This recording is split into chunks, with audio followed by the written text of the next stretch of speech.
Schaefer, Connor and Mike. Yeah.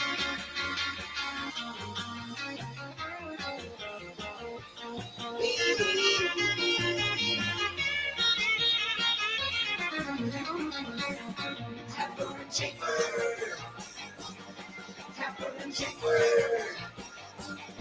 Happer and Schaefer, Connor and Mike.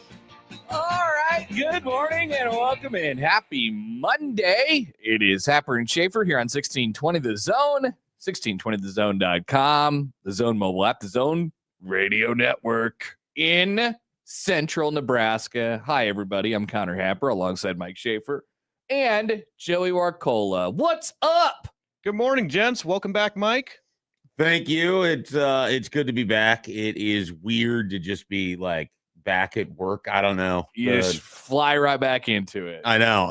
I feel slightly ill-prepared, unprepared. Have you ever heard of the lack buffer of day? Preparation. Oh, I have, but I wasn't going to ask for a buffer day.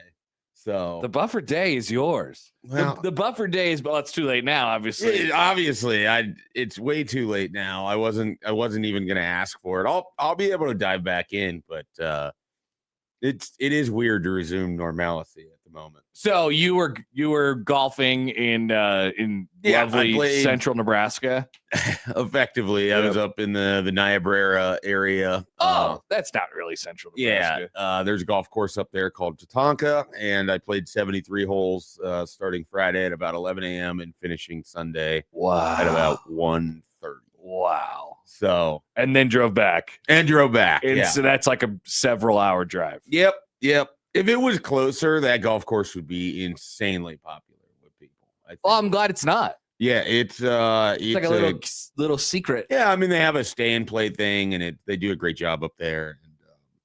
And it was a good trip. But one of the things that's great about it is that service is somewhat limited, and so It's just I out have there. found like in these situations when I've gone out and played Prairie or other places where if I don't have much of a cell reception, I don't really spend time on my phone. Just ditch it.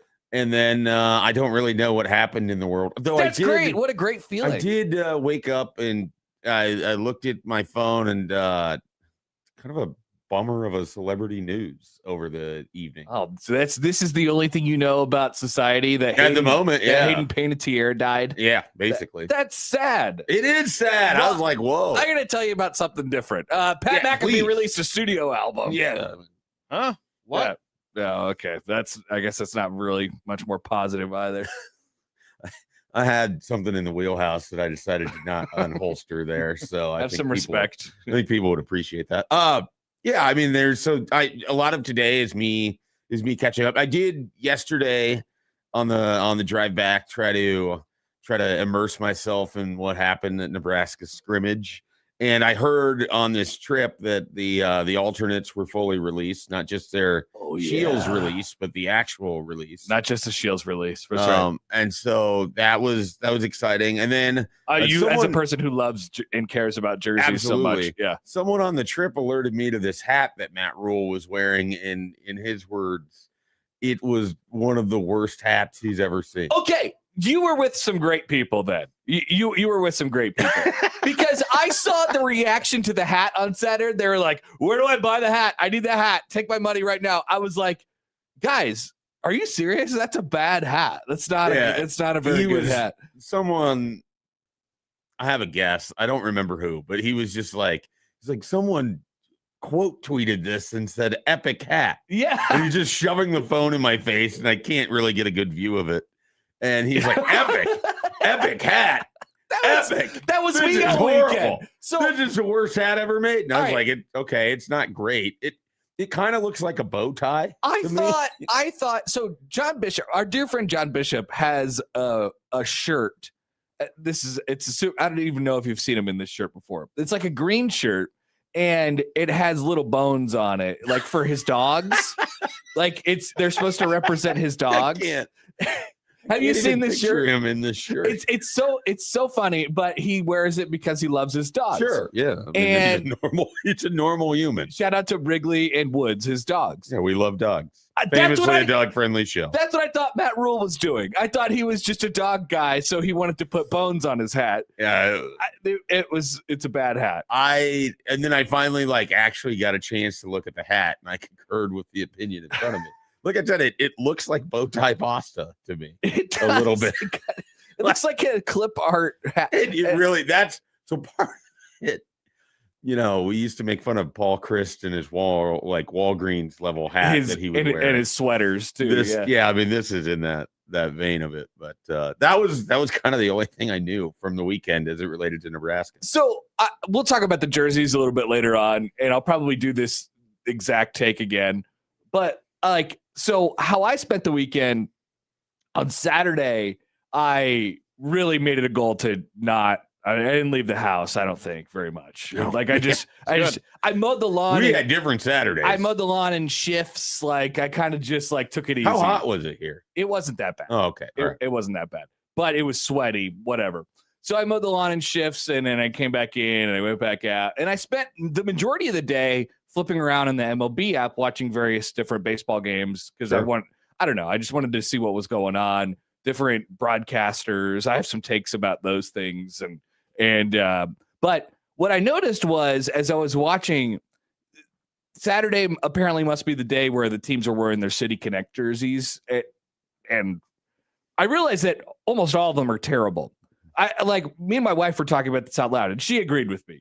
Maybe she was just gassing me up. I don't know. But she was like, what's up with all these jerseys? They are terrible. And so I think I realized something about myself that, Nebraska released their alternates, and obviously I don't like those either. Oh, no. What are you bracing up to here? I just think that jersey, I think I might be done being a jersey guy. Wow. Every jersey that I've seen that has been released in recent years is terrible. And they keep getting worse and worse. So jerseys aren't for me anymore.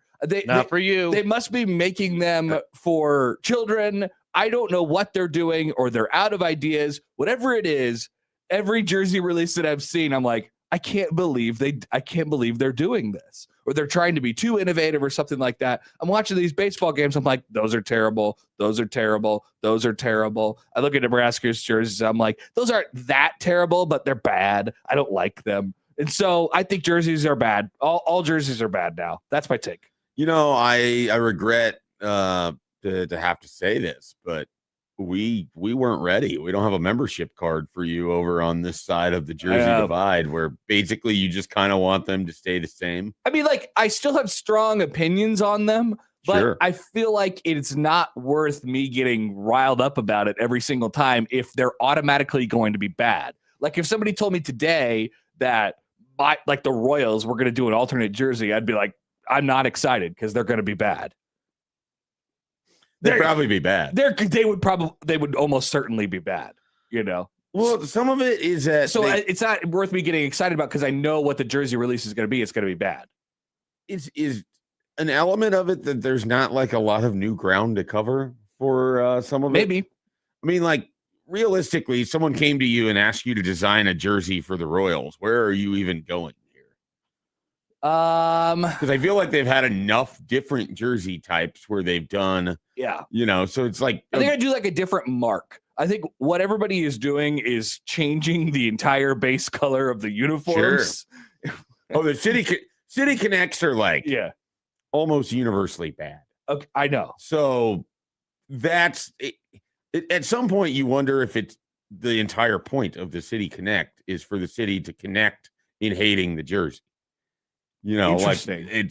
That could be. Maybe it's always been a play on that, and we're just now discovering Nike is innovative in that way. Yeah, that's interesting. We want to bring people together against us, and perhaps that's the route that they've chosen to go. It's possible. It seems like that might be a little galaxy brain, but we have to leave it out. I watched the Cincinnati Reds. They had red pants. I watched the New York Mets play baseball. The New York Mets, for as hilariously bad of a franchise as they are I love making fun of them. They have great colors. They have great colors, blue and orange. Like it's a perfect comp. They have great uniforms. The script Mets, whatever. I watched them on Saturday, and they're wearing these gray, purple jerseys that say NYC on them, and they have like purple accents and hats and stuff like that. I'm like, this is terrible. I feel so bad for their fans, and people probably are buy these these. Supposed to be like Subway related? I don't know. I don't know what the goal is here, but that was not the end of the. Some have been good. There was that run on powder blue. Everybody was doing powder blue a couple of years ago. Probably got a little bit overkill, but fine, right? It's basically just the jersey that everybody else has been wearing. Kind of like the Rockies, powder blue.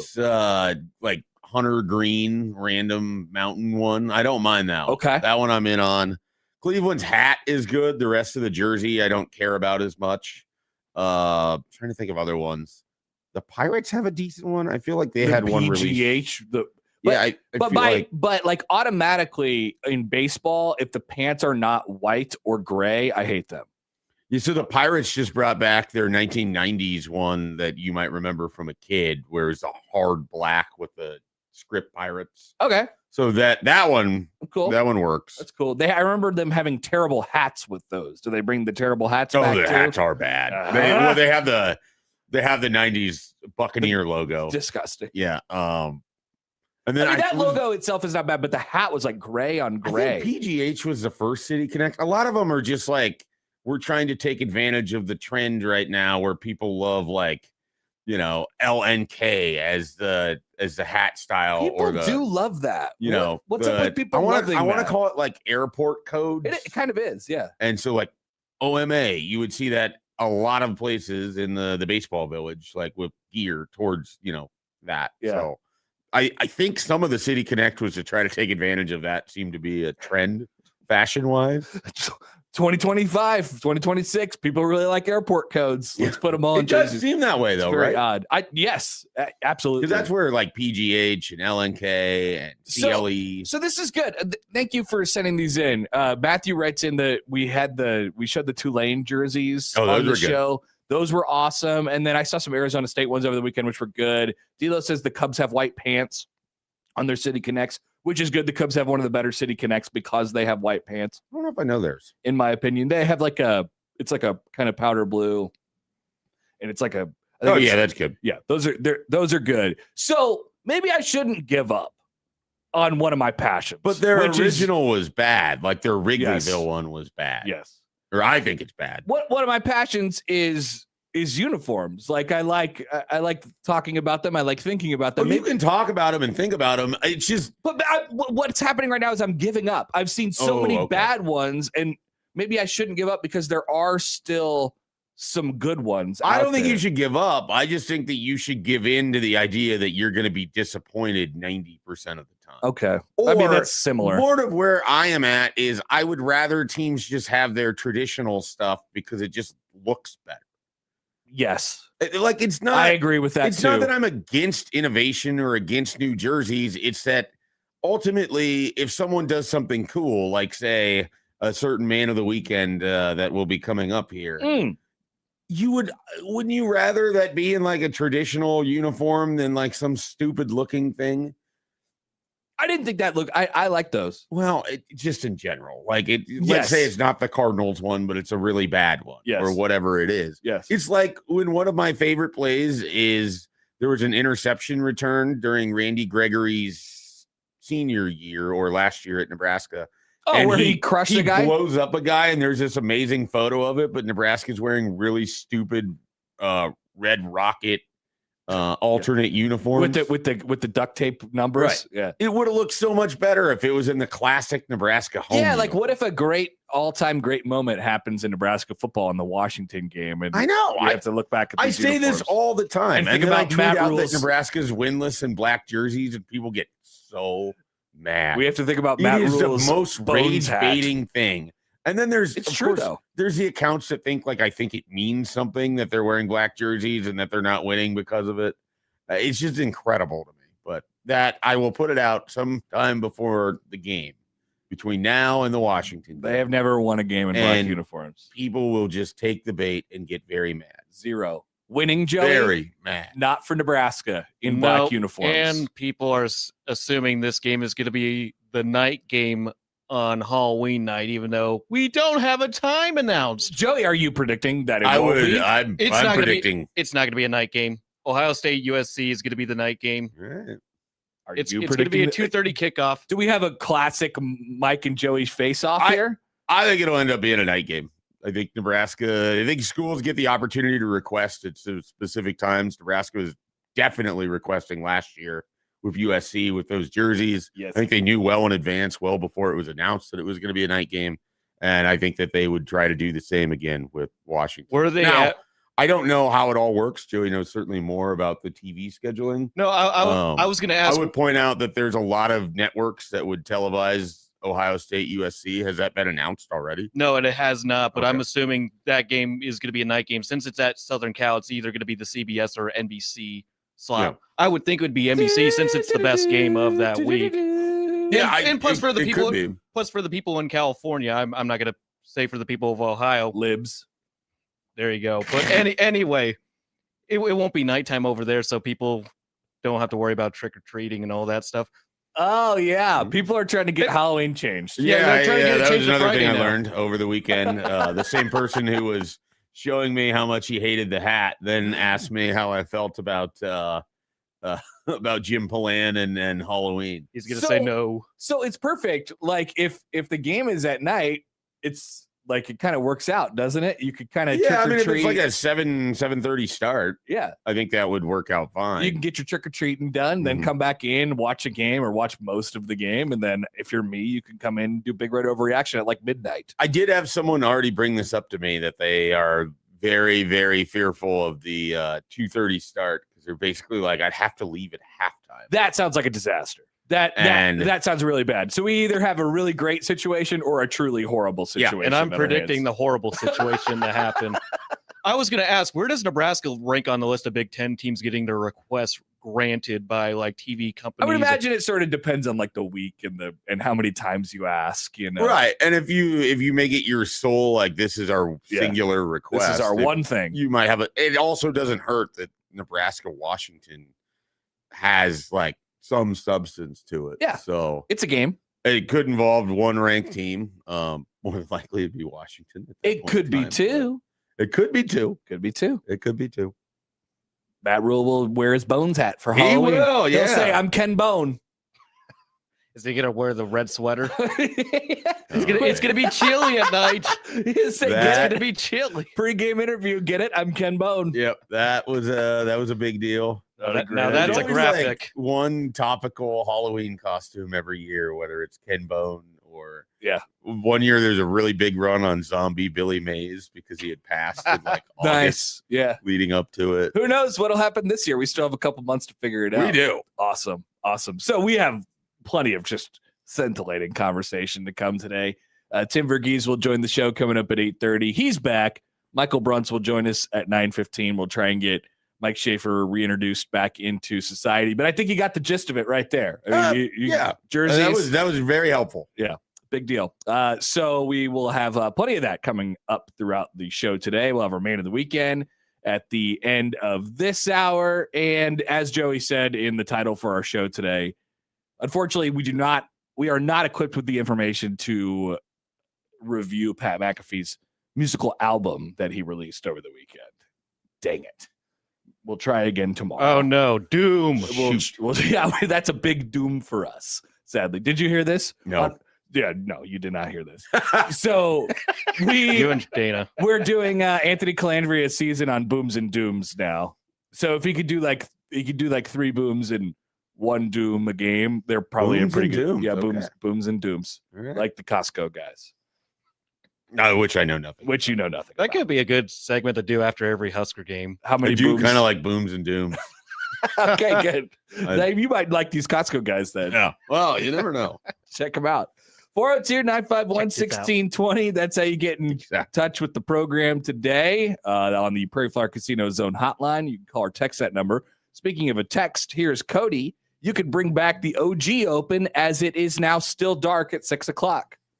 Have we set an exact date? It was we a did. Tuesday after Labor Day. Tuesday after Labor So- Day. September something. September 6th, I think. 8th or 8th. 8th. 8th.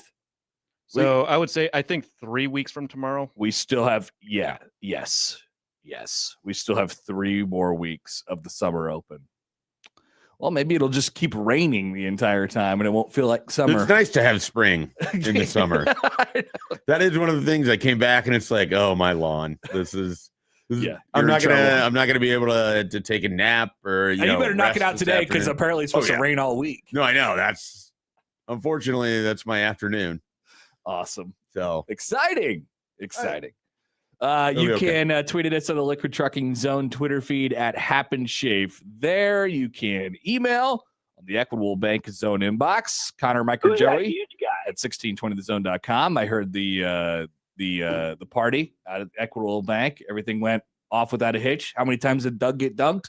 We do not know. We'll have to get a report on that. Yeah, we do need a We do report. need it. Doug, let us know. And of course, you can comment in on the YouTube stream if that's where you so choose to watch the show as well at 1620thezone.com. The video is right there for you. Connor, Mike, Joey, all here for you on this Monday morning. We're back after this on Happer and Schaefer on 1620 The Zone.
Look at these baseball lovers in the YouTube chat. Here's Mike who says, just got here. Can we spend 4 hours talking about Noah Cameron's pitching performance for the Royals? How about his many pitching performances in recent weeks? He has been quite good since I dropped him from my fantasy team after a rough stretch in there. He did. He was really bad and then demoted to the bullpen and then immediately became like one of the better pitchers in baseball over the last month. Yep. So, and nice. I did not pick him back up before someone else in the league did. So dang, missing out on that. Ouch. Yeah, one hit the weekend shutout over the weekend against the terrible Angels, who the Royals were shut out by the night before, but that's not a part of this. And then Debo says, first I need to hear proper praise and recognition bestowed upon Joshua Baez. You gotta wait. Maybe you will have that moment coming up in just a few minutes here. A couple things from over the weekend. First of all, we brought you the story. Schaefer, you were still here and you were aware of Jaden Daniels being mad at LSU, right? Yes. So this is really taking on a life of its own over the weekend. Countless brands, entities, broadcasters, whatever. Anybody who had the opportunity was making a Jaden Daniels joke over the weekend. And the format of the joke has been mostly to a T. Out of respect for Jaden Daniels, we are just not including the number 5 in whatever we're doing anymore. So a team is up 5-1. No, they're actually not up 5-1. They're just up blank to 1 out of respect for Jaden Daniels. Things like that over the weekend. In fact, the show that was on before us, they were ripping off like 7 of them in a row. It was pretty good stuff. Jaden Daniels got absolutely killed over the weekend. He does not seem to be backing down to any of these. I haven't heard him or his lawyer talk since the Friday thing. He seems to be locked into this whole LSU I hate you thing, which is not going well for him. It's interesting. I can't remember who it was, but they were asked about it, and they basically turned it into this entire thing about how Jaden's mom is the one that's driving all of this. I don't want to get into that. I don't know anything about this. I don't know anything about Jaden Daniels' mom. I don't want to talk about Jaden Daniels' mom. The whole thing is just bizarre, though, because it's one of the rare times that universally everyone's like, this guy could not be more wrong. Yep. Again, and he doesn't seem to care. Very rare is it in sports, especially, but really in society now, where everyone agrees on almost everything, or everyone agrees and then in a particular question with one side, and it would be everyone agrees that Jaden Daniels or Jaden Daniels camp, if you would, is acting insane. Insane. Yeah. So if you're a Commanders fan right now, I have concerns. Is problematic. Oh, by the way, the guy that was likely to be his backup quarterback, I think, just got hurt and is out for the rest of the year. Oh, yeah? Who's that? Marcus Mariota? Oh, no. I think he got banged up. He got an MCL sprain, I think. Oh, I thought it was worse than that. Okay, so that's not as bad. That's what I think I saw on social media. I saw that he was week 1 return expected. So, all right. Schaefer, it's okay. You don't have to live life too without fast, Marcus Mariota. So, Marcus Mariota. Yeah, that's the guy if Jaden Daniels were to be hurt. So we'll keep an eye on it. Yeah. He was getting killed over the weekend. And then the other side, this guy was making people, look bad over the weekend. Emmett Johnson. Yeah. Now I hope he's nobody's man of the weekend. That was sort of the low hanging fruit for me on that one. But have you come up with a replacement? I'll find a replacement. I'm not worried. All right. Emmett Johnson he triggered some tweets from some NFL people over the weekend. Is it because Xavier Wonkba couldn't hit him, and so therefore he was unstoppable? It turns out that he survived and then survived and thrived. He survived and thrived after the vicious and terrible Xavier Wonkpa hit during practice that we discussed last week. 12 carries for 59 yards. He was the Chiefs' leading rusher against the I almost said the St. Louis Rams. Dear God, what year is it? Also in that game, by the way, Ty Simpson kind of lit it up. People are talking about Ty Simpson all day long now, which is fantastic. But he was making people miss. Apparently, he had the most missed tackles, making missed tackles, whatever you call that stat over in the Chiefs. I mean, that was a big part of his appeal for people looking at him coming out of college, is that he's very elusive and hard to tackle. Look at that. And then we saw some Garrett Nussmeier going in that game as well. Yeah, I like the preseason games that become like a oh, I remember that guy from college. There you go. So you're now you're bordering into Joey territory. No, I wasn't I'm not. on Friday. Joey, how was the first Packers preseason game? I noticed that you went and you got special beer for it. Yes, and I did. You were very locked in on Thursday. Yes, I was very locked in. The Packers got a new kicker. Special teams look better. The rookie defensive back Brandon Cisse looks great, and it's potential that Keyshawn Nixon is getting punished and probably getting cut. Hopefully, well, he's not going to get cut, but there's some drama. Joey is a Packers fan, so bloodthirsty. Everyone fired, cut. everyone cut. There's kind of drama surrounding Keyshawn Nixon on the Packers over the weekend. Gotcha. He's not getting first team reps all of a sudden just because of his lackluster performance. There was a play, you definitely did not see it, but there was a play where he had an opportunity to make a tackle and he just stepped out of the way, let the guy go through. He's done that a lot. That's lately. not good. Does not provide a lot of effort, but He pulled a Travis Hunter against Dante Dowdell. yeah, he did. He's done this several times, and a lot of Packer fans are just real annoyed by his Now, lack of counterpoint, effort. Joey, it is a preseason. It is, but there's times during a regular season where he does that. He did that against the Bears a couple times. He gets beat in coverage.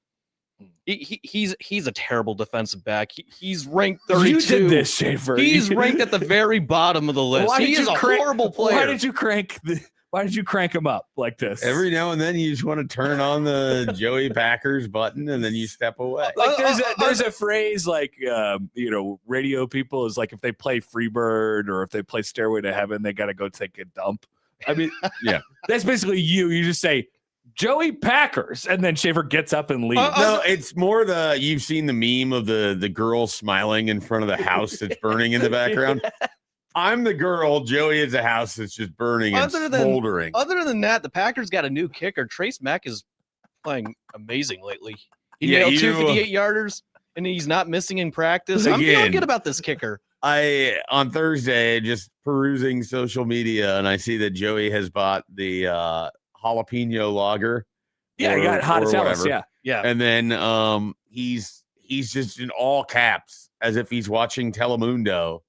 And Messi has just bent one in on a free kick. Yep. We have Trace Mack and I knew that Joey was in the zenith of his Thursday night football preseason at that point. Special teams are back. I was sad I didn't get a chance to talk to him about it. Well, now you have. I was thinking about you the other day when I heard about Jamal Adams' season-ending injury. Yeah, that's disappointing. It would have been kind of fun to see.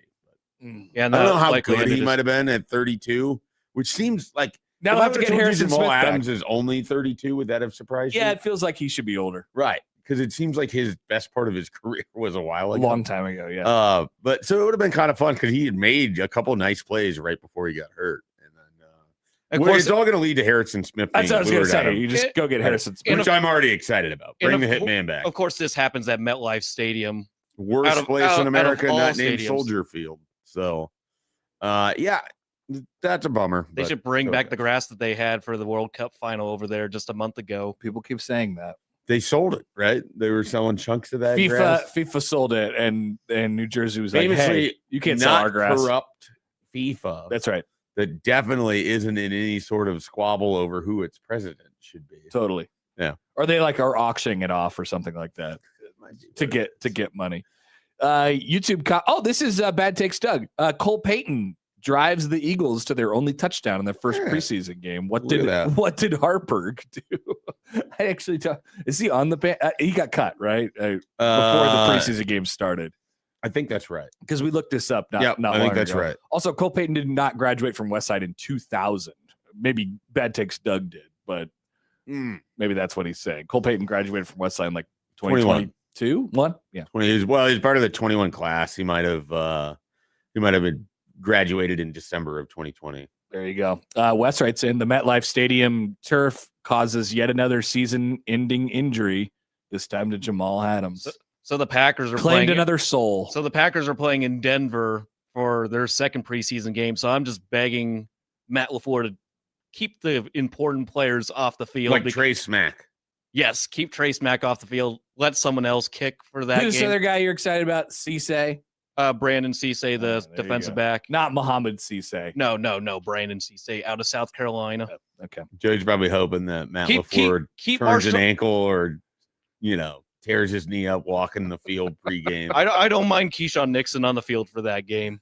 I don't. He. Joey's like, hire Mike LaFleur instead. That guy sounds better. Yeah, we'll find out. We'll see how he does for the Cardinals. I got a text from a fellow Panthers fan. Yes, Ooh. Harvard was cut before camp.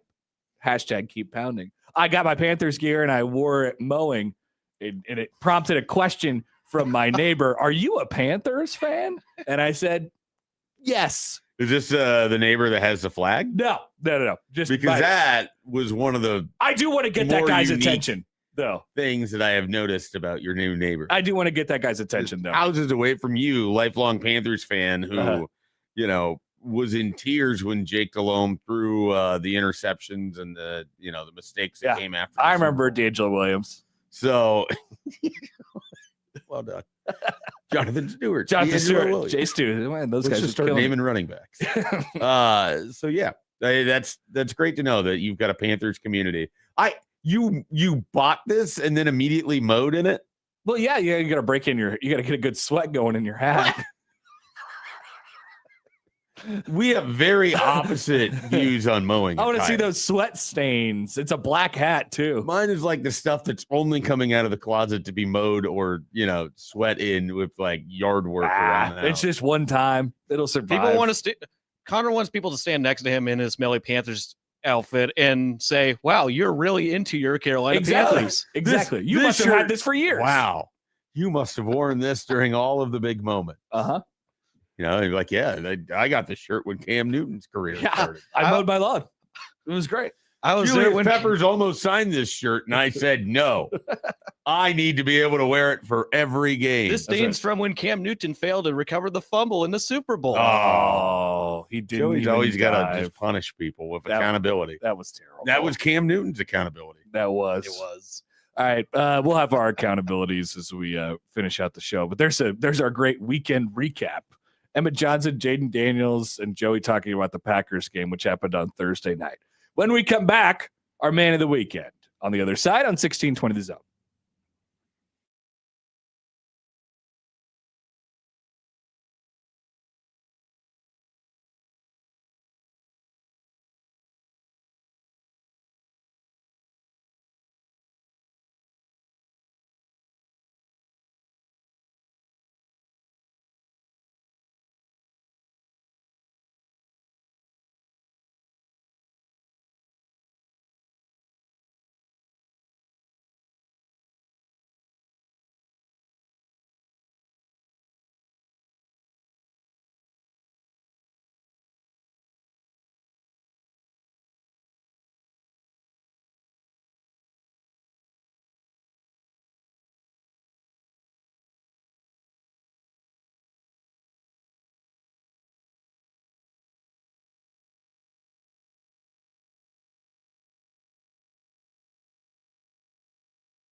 it's time for our man of the weekend. We've each picked someone to give an award to, a ribbon, a check. No, it does not come with a monetary donation to any charities or any bank accounts or anything like that, but just us talking about them on the show. Would anybody like to volunteer to go first? I can go first. Okay. I would like to give it to little known golfer Scotty Scheffler. You might have never heard of him. He hadn't won in like 7 whole months. Had finished runner up 5 times, leading up to an 8-shot win at the start of the Tour Championship. I love when the little guys finally jump up and win. It is good to see those people that never have the opportunity to be in the victory circle, if you would, finally come through. I did see one shot from Scotty's weekend, and you would have thought that it went horribly for him, but it was just going so well that he didn't care. It was a double bunker. He was in the second, so he had to shoot it out of the bunker, over another bunker, and then onto the green. He successfully landed it on the green, to which it then rolled off the green, down a hill, and into a pond. I'd be so pissed. I'd be like, come on. There's just no way. That's kind of how his year's been. I had a great out, and then it ended up in water. Ridiculous. He's had some great shot making that has not been rewarded this year. But finally, Scotty Scheffler ends his long drought of 7 whole months. Way to go, Scott. With a Tour win. I will take Joshua Baez, who made his major league debut against the Cubs over the weekend as a member of the St. Louis Cardinals. I don't know what is like, obviously the 3 home runs in your major league debut in your first 3 at-bats is probably the most impressive thing. I still say hitting a home run on the very first pitch you see as a Major League Baseball player. Absolutely incredible. One of the coolest things that a human could do. Right. I mean, the very first pitch sent it over dead center, then it hit a home run to left in his second at bat, then hit basically what looked like a pop-up to right that went over the fence in his third at bat, and he got a chance at a fourth, and he didn't get a chance. I was kind of hanging around. I was watching the Cubs Cardinals just to see if he would get one more opportunity to get a crack. The Cardinals won comfortably, and Joshua Baez made history. Only player ever to do exactly what he did. So I was not able to watch this, but had heard about it when I had gotten in Saturday from golf, and I was trying to look to see who was pitching. So it was Matt Boyd. Did he hit all 3 of them off of Boyd? I'm not sure. So, okay.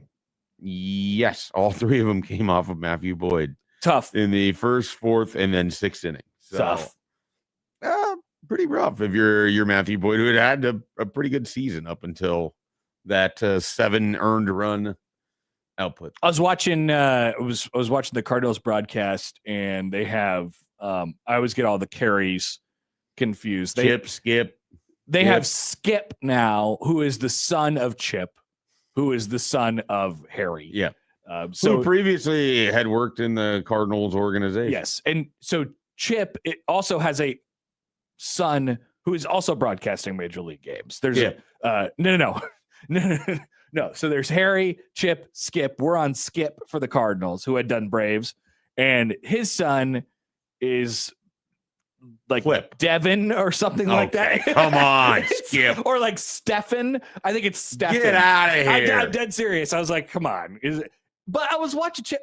Chip is really going for broadcaster voice, like to the point where it annoyed me. Okay. I didn't like it. He just it's that affected as he's calling everything. Yeah, he really went for it. But he said after the game that it was like the coolest thing he had ever seen. The guy hit 3 home runs in his major league debut. Really, really cool. It's pretty cool. It is very, very cool. It's pretty cool. Joey, what about you? Yeah, so I decided to take a different route and go with a Twitter account. So I provided a video for those of you watching on the video stream. For those not, so some guy decided to sit in the upper deck at Soldier Field to watch the Bears take on the Browns. Is your man of the weekend? Yes, this account by the name of Green Sleeve, which is a pretty good name. Anyway, He's at Soldier Field, decides to just take a video of the stadium, then slowly pan to the great city. Well, it's technically not Hammond from that angle, but you get the idea. It's Northwest Indiana. So if you're watching on the stream,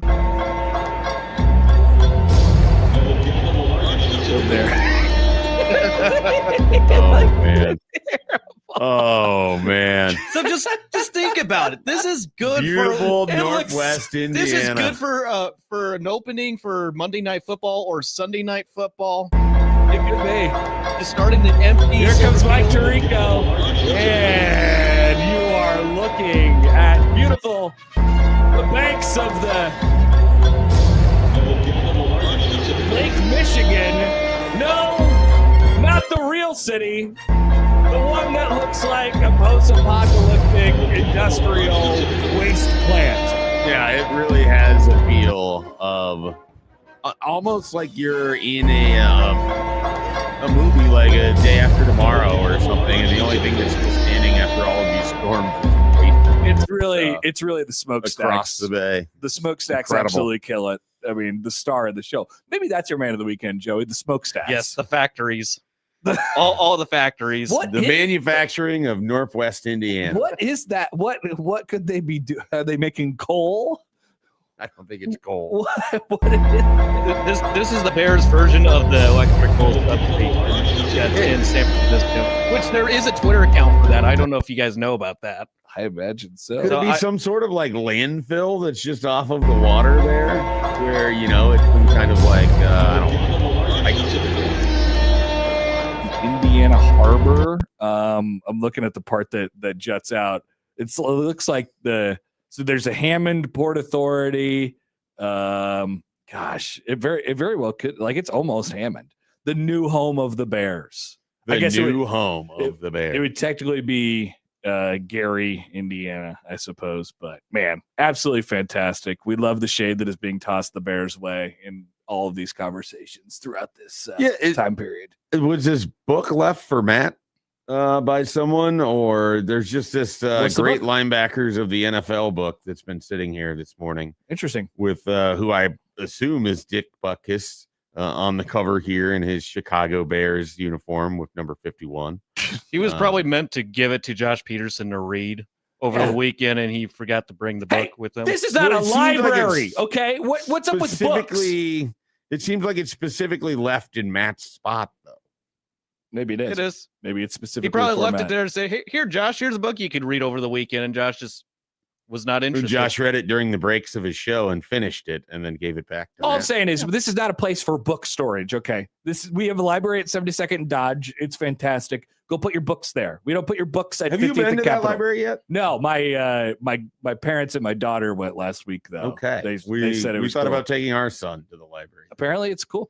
Might be a 40-year overdue book. And that's the place where you store your books, Not our here. desk, not our desk. We made a big move last winter where we got the books off of the windowsill. That's right. We don't need more books. Yeah. You Less allow books. one book, it leads to potential for books. Live in the 21st century. It's called computers. Have a computer. If you have a computer, you have all the books. You don't actually need books. Cody writes in the text line, coal is not made. It comes from the ground. How about coal refinery? How's that sound, Cody? Is that even how it's I said they're making coal. Of course, they're not making coal. You can't make coal. Sindelar writes in, is that a trash burning factory? It does. I don't know what they're doing. That's what it looks like. That's what it looks like, though. The map did not tell me what they were doing at that factory, which only makes me wonder more what they're doing at that factory. Maybe we'll find out during the break. We could send Matt over there to investigate. Maybe, yeah. Well, he loves going to Chicago, and now does. to see his Bears, he'll have to drive right by the whatever trash factory that is, and that's not Soldier Field. All right, we'll be back 7:00 hour after this on 1620 The Zone.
All right, welcome back.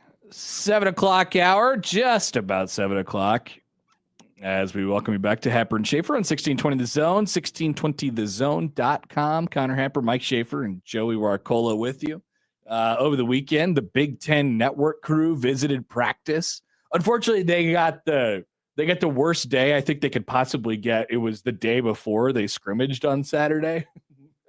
And so they were like out there and, half shells and like not really getting after it on Friday. But that wasn't going to stop everyone from having takes. And by everyone, I just mean Jerry DiNardo and Rick Pizzo. Yeah. Those are the only two representatives from the Big Ten Network that were in town. They didn't have the whole crew. So the conference, this is what happens. Another, data point in the nationally Nebraska is a snooze fest. Oh, no. I was going to say this is what happens when your conference is gigantic. You can't send your entire crew to all 37 Big Ten schools. So you have a West Coast crew, you have a Chicago area crew, and then you're like, Rick Pizzo and Jerry DiNardo, why don't you go to Nebraska? They couldn't figure out a Jake Butt bus stop. I saw no Jake Butt. I saw Jake Butt at the previous stop, which I think was Michigan State. Oh, okay. He's the far east guy. You got to have a far east. You got to have a central guy, and then a West Coast. Where's guy. Howard Griffith? I think he was at I want to say he was at the Michigan State. Maybe they go in teams. Just they're sending 2 teams. And then Rebson, and then you had DiNardo. And I would have asked for no DiNardo.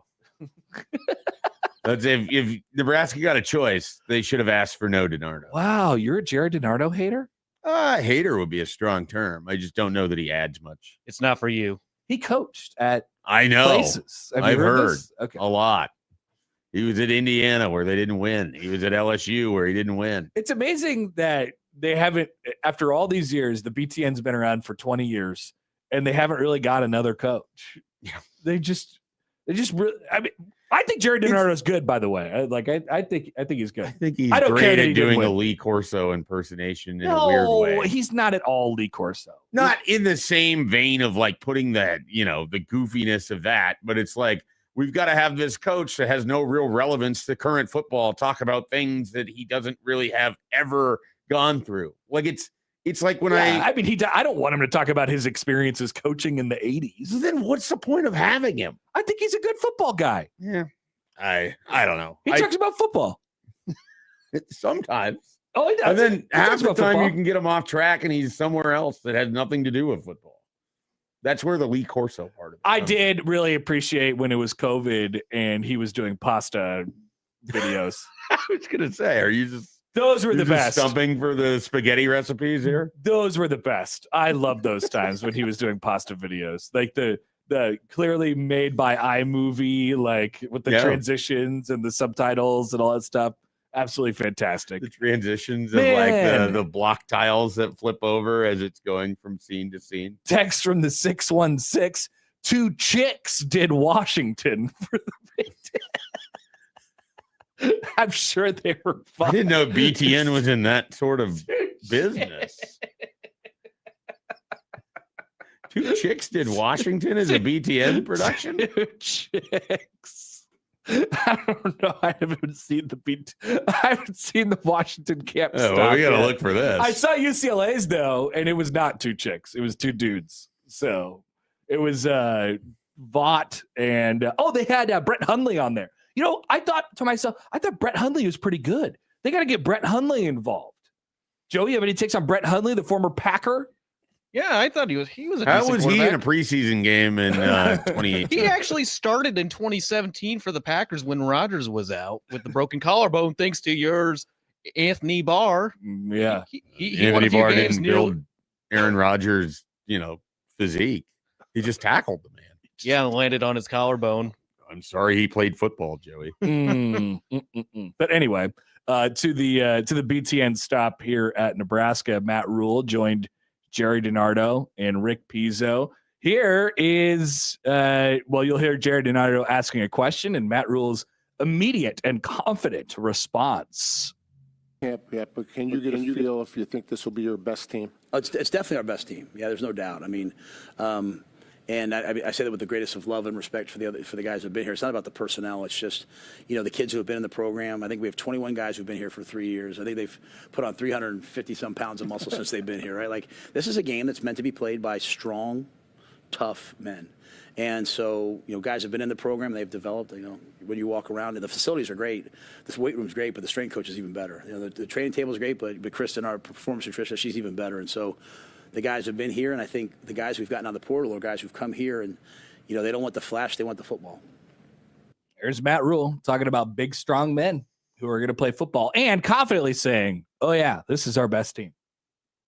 Yeah, I mean, he's been pretty on brand with that message almost all of 2026. It's about as much. I mean, because then he did the press conference on Saturday. It was either before or after the scrimmage. I guess it was after the scrimmage. He was talking about things that happened. Yeah, and he was, short and to the point and not heaping praise on really anybody. And it was like, it followed the same line of the entire offseason of how it's been, and people have commented on it sort of nonstop. Like, oh yeah, they're not really doing that, especially with individual guys.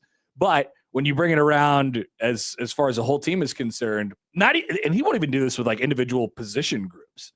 Like, yeah, I think the wide receivers are going to be really, really good this year. No, he hasn't said any of that stuff. It's just, yeah, I think this is our best team. And it almost has a twinge of like, this better be our best team. Like, duh, it's my best team. It's my fourth year here. It should be my best team. I mean, I think that's sort of I don't know if I think that's the conventional wisdom on it. I don't know if that's exactly how he's approaching it, but also from the standpoint of they retained a lot of those guys with a purpose of we wanted to get older. We wanted to have these guys. We want to be able to supplement with the transfer portal, but most of our roster already exists with guys that have been here. That is ultimately, I mean, the biggest source of, confidence for me. The fact that they're older, the fact that they're experienced, the fact that they return all this production. They were nonstop during the camp stop on BTN. They were bringing up, the returning production numbers, the stuff that factors into all these stats that you're looking at. And you can't argue with it. Like they do return a lot of production. They have accomplished their stated goal of getting old. Right. They have gotten old. They have a quarterback who's played a lot of snaps and a lot of football in a lot of different places, obviously, but he's certainly played a lot. And so Rhule comes out and he's like, hey, it's absolutely our best team. Now, people don't know what to do with that because, as we've talked about throughout the entire offseason, they're like, okay, sure, we're going to be better, but what does that actually mean in terms of a win total because of what our schedule looks like? Right. And so we definitely are in the now or what are you going to do with it portion of it, which of course we're still 3 weeks away from hey, there's actually something happening here, but we don't know whether it matters because this is Ohio. And then off we go to see the rest of it. Terry writes in, he says, hi guys, I'm with Schaefer. I'd prefer someone else than DiNardo. He's done with the Neb hype and is in grumpy old man mode. He might be in. Also, Terry P.S. Washington had 2 blonde chicks. I had the video to pull up, assuming it can get through the firewall here in our Wi-Fi. So, if that's the case, that's good. Yeah, check out the video. We'll be able to check it out here during the break. Check out the video on your own time. Check this out. Check this out. I just didn't know BTN was in that business. Anyway, DiNardo, I appreciate, because I feel like DiNardo's been at as much as they changed the who's doing the camp tour stops these days. I feel like he's been at all of them for Nebraska. Yeah, I think he's pretty consistently been in Nebraska. And, so he can not only compare it to the schools that he's seen around the Big Ten, but also the previous stops at Nebraska. And I think, the offensive line is something that he very much is capable of grading, and is, has done before. And there have been times where he's come here and he's been like, yeah, Nebraska's offensive line is going to suck. I mean, they're terrible, as the guy in the John Fanta call said that one time. They're terrible. Thank you. But this time, it was pretty high marks just based on how they look. Obviously, they weren't doing like a whole lot of football stuff, and a lot of it is the portal is what he's made sure to sort of mention on that. But I think the takeaway was that Nebraska's offensive line looks ready to go. And I think that is certainly the case. Well, that's the hope. That's what you invested your money in this offseason, whether it be the 2 assistant coaches and Jeep Wade and Lonnie Teasley, or Paul Mabenga, Brendan Black, and Tree Babalade. I continue to be somewhat fascinated by what will happen with Gunnar Gatula, who could have been the man of the weekend. That could have been a possibility. Gunnar Gatula graduated on Saturday. He did, yeah. Took some photos with his family and hustled over for practice. That's what Matt Rhule said. There for the scrimmage. So, and that's a guy that I've continued to wonder if it's been written off a little bit too soon, or if he could end up with that right tackle spot instead of Tree Babalade, or even if he doesn't, if he's not someone that we'll see at some point this year, just because you're going to need more than 5 offensive line. I think either fortunately or unfortunately for him, he goes into the situation where maybe he is the day one starting right tackle, and I know he's been repping it a lot in fall camp. Or maybe he's just your super sub that you deploy whenever you need him. Yeah, and that's and the swing either guy, way, he's going to be a guy that you're going to need. The swing guy has always been needed. Yeah, has always been needed at Nebraska. Truisms in sports: no Major League Baseball team can ever get by with just 5 starting pitchers ever. Right. No football team, almost regardless of level, has made it entire seasons without injuries to the offensive line, either during games or, so like multiple games. His versatility is an asset to Nebraska, but also he might be their best right tackle too. Right. So I don't know, what ends up working out for him. So that's something to watch along the offensive line. That's for sure. So part of the BTN thing is they had both the coordinators on, and, people continued to be impressed by Orich. And I feel like the guys that were here from BTN were as well. So the first question to Holgorsen, you'll love this. And I couldn't track it. I couldn't get it off of my YouTube TV. And so I couldn't get the audio for it, but trust me when I tell you, this is how it went. So Holgorsen sits down and DiNardo's with him. And, you come with the background knowledge of Holgorsen and what he's been before. And so DiNardo sits him down. And he asks him the first question, and it's like, hey, just describe to me your offense. And Dana Holgorsen sits back in his chair and he's like, whoa, what a question. I don't know what our offense is. And then, but it makes sense. He fires into this thing about how he got kicked out of the air raid club, and, he realizes that it's this big total picture after being a head coach. The answer makes sense, but it's very on brand for what we've been talking about on the show, about how we don't know what direction the offense is going. And it's very much so, it's very much so based on the skill set of the players that you have, and most particularly the skill set of your quarterback. And I don't know what that means for Nebraska football this year. These answers are not endearing me anymore to a guy that I have a deep mistrust of. That's a huge part of this year in Dana Holgorsen. And it was similar coming into the spring, where he would get asked, what is it you want your offense to do? And his answers were sort of, and look, he's a veteran of being interviewed. So some of it is that, right? I think he's great. He is a truth teller. He will give it to you straight how it is, in my opinion. To a degree. I mean, he obviously has, I think, a better understanding of what his offense is or was seeking to do than what he's going to tell people. Well, I think it's just, of course he does, but it's tough to describe, and that's the point.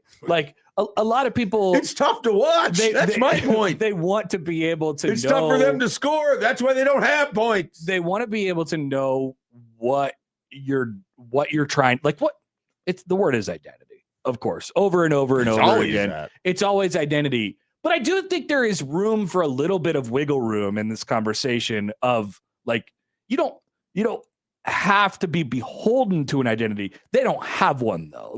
And we don't know which way they're going to go with it. And I think in short, Dana's answer is we have a quarterback who does a variety of different things well, and we want to figure out what those things are and then build the rest, mesh the rest of the offense around that. And that's what their offense is going to be. Yeah, it seems so fanciful to me that it's hey, we're going to be able to kind of react to whatever we need to do based on what the defense is doing. And I just don't have any belief in this because there's nothing that was shown to me last year that indicates that Holgorsen will be able to adjust during a game or put Nebraska in a better situation running its offense based on at least last year. I mean, I would feel so much better if someone were to just come out and be like, yeah, this is what we want to do. We want to be a team that's going to run the football or whatever it is, instead of this kind of idea that they're going to be a little bit good at everything. They're going to have some quarterback run game. They spent money on all these wide receivers, so they're going to have to be able to do this. They obviously want to run the football and dominate in the fourth quarter. And it's like you get all of it.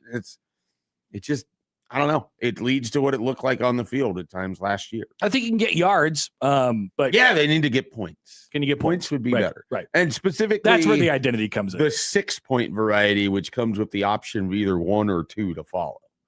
More than the 3-point attempts. That's where, Nebraska could really use a boost.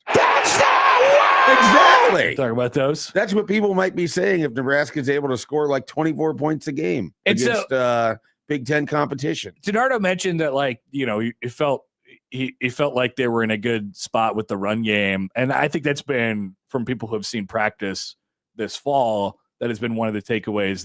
They've had a pretty good run game. And then he mentioned something that we oftentimes forget about, and it is always on full display during fall camp, is the defense that you're going up against absolutely matters. And so the book, I think for people who are parachuting in on Nebraska's defense is that, I mean, it's a 4-2-5, right? So what's a 4-2-5 mean? Is it going to be good enough against the run? Do you have enough people in the box? Are you too soft on defense? Can you hold up front? Are your best defensive players in the defensive backfield? And how does that work in the Big Ten Conference and all these different things? And so you're going up against a little bit of a softer, quote unquote, softer defense with a sort of spready type of offense. Of course, your run game is going to look good based off of that. I want Dana Holgorsen to refer to his offense as spready. It's sort of spready. It's spready. It's spready. It's air raidy. It's powery. It's got a lot of Y's to it. It's 100 different things. We're gonna do some passy, some runny. Mm-hmm. It's I think you're hitting on something that everyone is having a hard time with Nebraska and in its fall camp, and that's, if you hear, and you've heard it, I've heard it, it's been written, it'll be said by a number of our guests this week, that Nebraska's happy with how it's running the ball during fall camp.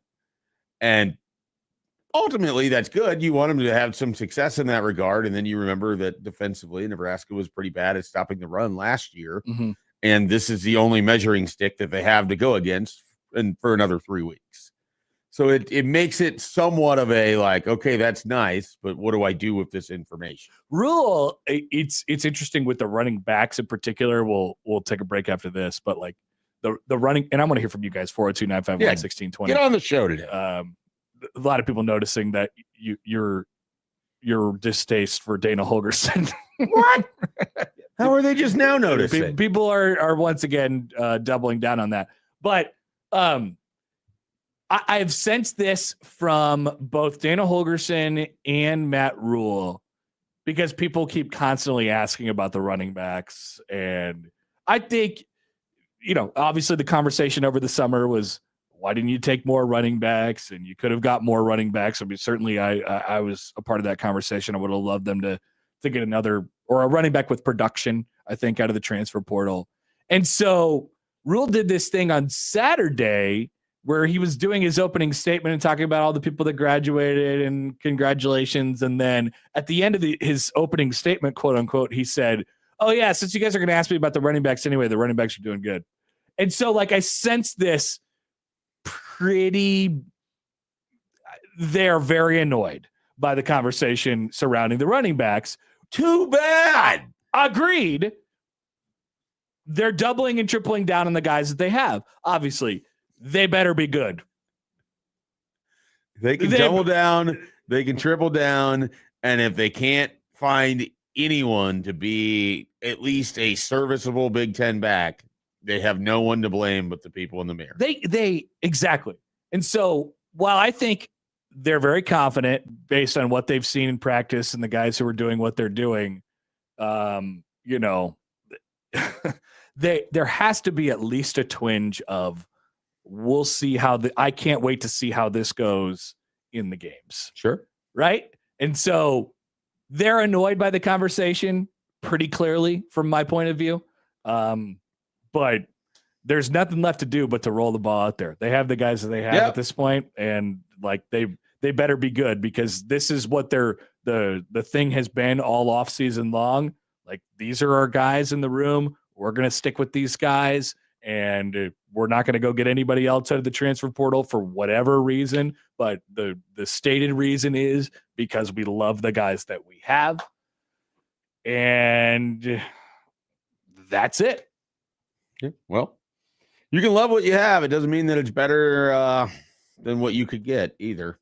So unless they're really, really good. Yeah, and we'll find out. I mean, they made the investment in the offensive line. We'll see if that helps, potentially spur the running game. Yeah. That's basically the big bet, I think, here. 402-951-1620. Want to hear from you guys on the Prairie Flower Casino Zone hotline. Of course, call or text that number. Tweeted us at HappenSchafe on the Liquid Trucking Zone Twitter feed.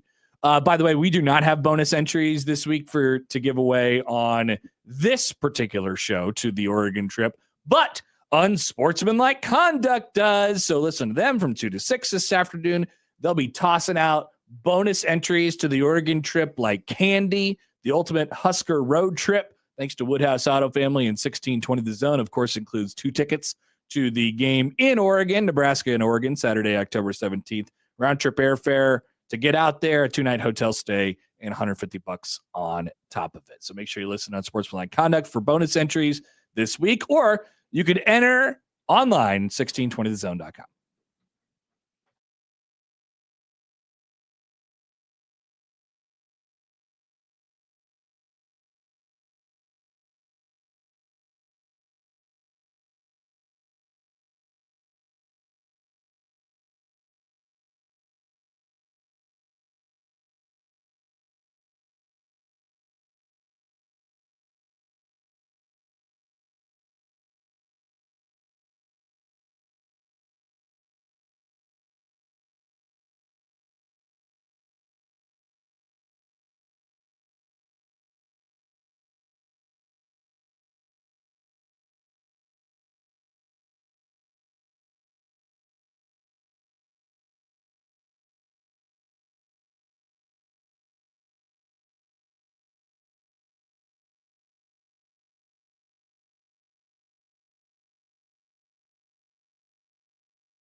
Like I said earlier, I realized something about myself over the weekend. Jerseys are just not for me. Here is what Nebraska is doing for the Washington game on Saturday, October 31st. Ooh. Yeah, that's right. Look at those jerseys. Nebraska across the chest. They are black uniforms in the same style as the uniforms that Nebraska chose to move to this year in regular red with the weird numbers, with the cornfields on the numbers and the stripes on the shoulders.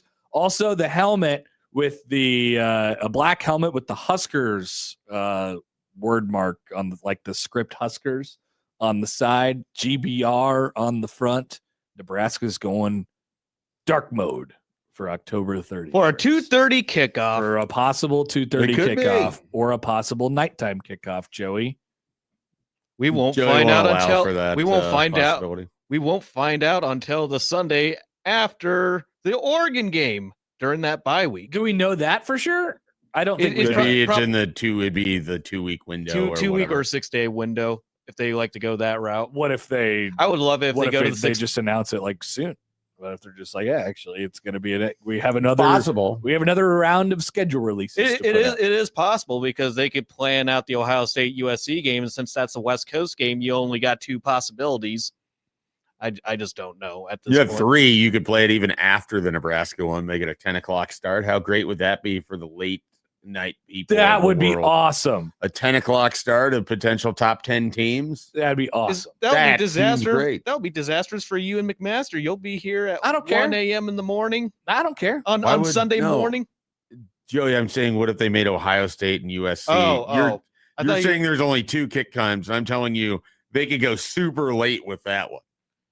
Sorry, I thought you were talking about Nebraska and Washington being a 10 p.m. kickoff. I gathered as much. I gathered as much. Accountability. No, you're fine there. I'm just saying that why not make the top 10 matchup, give the Night Owls something for once. That's what I'm Instead talking of watching Cal versus Wake Forest out in Hey. Berkeley for their late night game. I'll give them something a little better than that. What do we think of? Do we feel passionate? There's a lot of people who feel passionate about helmets and what's on helmets. Do we feel passionate about the end disappearing and them going to Huskers on the side I of the mean, helmet? passionate would be. I don't feel passionate about uniforms in general. My but first thought was Indiana when I saw that. really, Because Indiana did a script on their helmet for their alternate. Instead of the IU, they'll do a little script curved. And it says Hoosiers. No, I think it Or would it say says Indiana. I think Indiana, if I'm not mistaken, Gotcha. okay. I don't. for some reason. I would rather it just have the N on there. Like I like when helmets are their sort of traditional look when they have a good traditional look. But if you're doing a one-off alternate jersey, like I'm fine with it. They didn't mess with the helmet that much with the jersey here for the upcoming 2026 season. Black jerseys, blackout. It's fine. The jerseys. I'm gonna stop having. I wish they would have called Opinionated these opinions. red rum jerseys and then said that the Oh. red on the on everything is like the blood rushing out of the elevator in that movie and everything else. So. Let's see what they actually said about it in. Do they have that? Do we have that kind of description? Yeah, you want to hear it? Yes. Nebraska Athletics unveiled its 2026 alternate football uniform today, a design that is inspired by the unforgettable atmosphere of a Husker football night game in Memorial Stadium. The Huskers' newest alternate football uniform was designed to capture that experience. Built around the theme, Our Red Burns Brighter, the uniform blends the energy and intensity of playing under the lights with the winning tradition that Nebraska has built inside Memorial Stadium. A black base provides the backdrop for metallic red accents inspired by the glow of flames, fireworks, and the vibrant red that shines throughout Memorial Stadium on game day. The metallic red finishes evoke the brilliance of the stadium's nighttime entertainment, calling to mind images of synchronized light shows, as well as the fire tower flames in the end zone and red fireworks shining above the North Stadium scoreboard. The bottom of the black panel of the jersey features a custom perforated block N, a nod to the drone shows that have quickly become a signature moment heading into the fourth quarter. Inside, a the collar a winning tradition. Lining serves as a tribute to the Huskers who have helped Nebraska win over 81% of its night games inside one of the cathedrals of college football, complemented by the traditional block end on the back collar.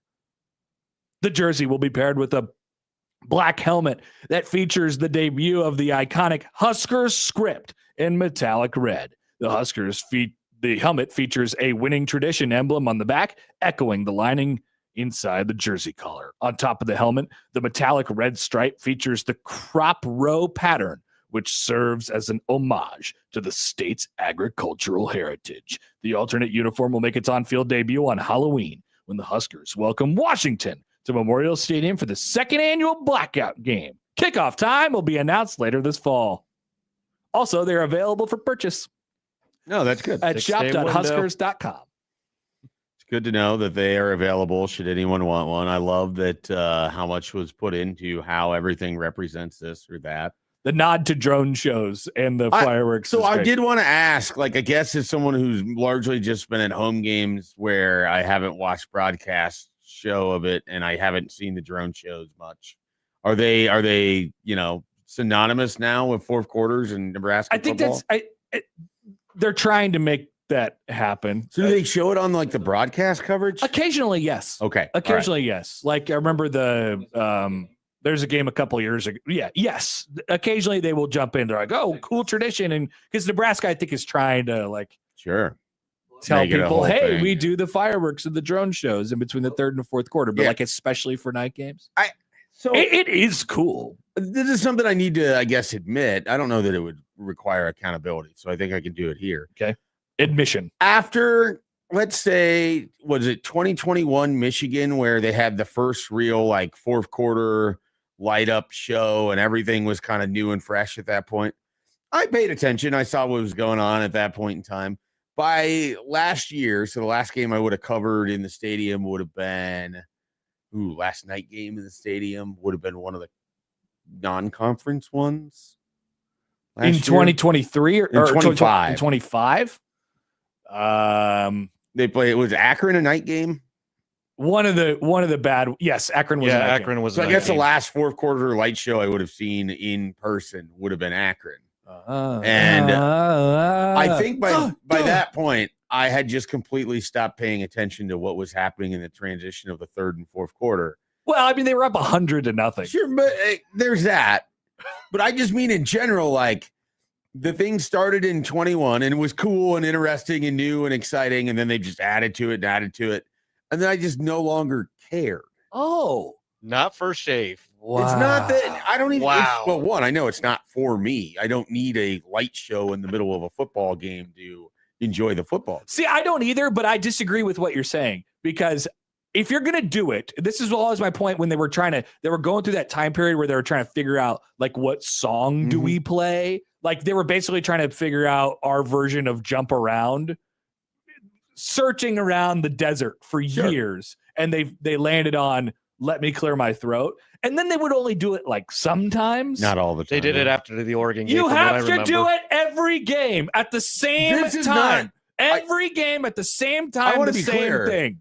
This is not me saying I'm against it or that they should get rid of it. I'm saying I became so desensitized to it, I stopped paying attention to what was happening. So I wouldn't know the drone shows, even if they were showing it on the big screen. Like I wasn't paying attention to what was happening on the field. Do you pay attention to the tunnel walk?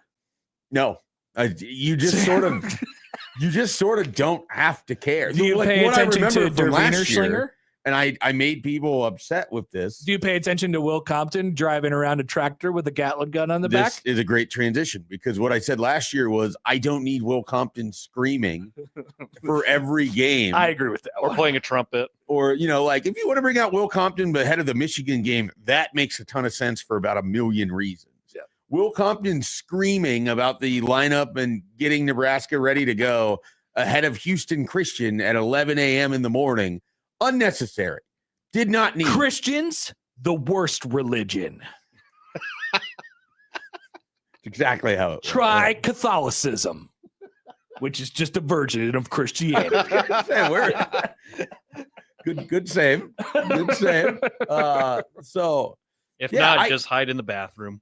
I was again, so I was at this golf thing and people were giving me their thoughts on Nebraska related stuff. And one of them was that a guy who travels to a bunch of the away games is just adamant that Nebraska's game day experience has become so predictable and boring that you can line up exactly when everything is going. See, but I think that's a good thing. Like I would rather have it that way. I know that. Yes, I'm a big, as you could tell from this show, which is full of benchmarks. We do like benchmarks.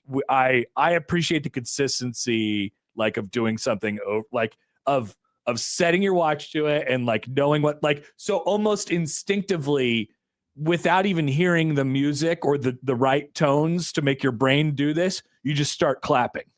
You just start clapping offbeat, you know, every single time. You're certainly not going to be clapping on beat. I want, like, traditions are traditions, and they should, like, it should be the same thing every game. So I love the idea to bring this all together.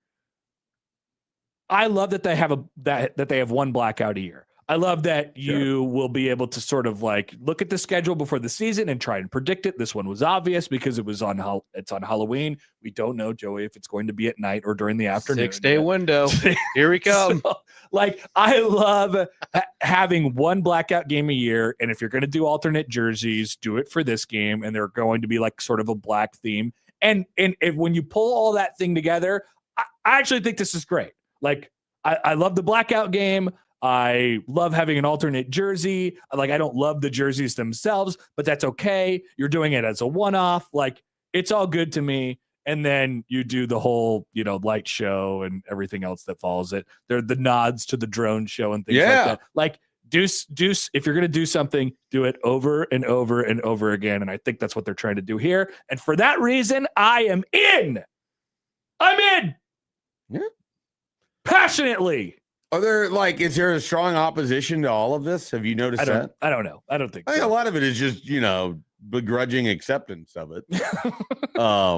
Because I think I have not heard anyone, I shouldn't say anyone. There definitely have been people like, oh, I like those, but I haven't heard anyone with like full-throated support of the uniform in particular. A lot of it is, like you said, I like the blackout. I love the whole idea. And I will say this, just from the television standpoint of it, I wish that I was in the stadium for the USC game for a variety of reasons, but it looked incredible on TV. It did look incredible. And the energy and everything out of that stadium seemed incredible. And it was unfortunate that Nebraska did nothing with yet another opportunity.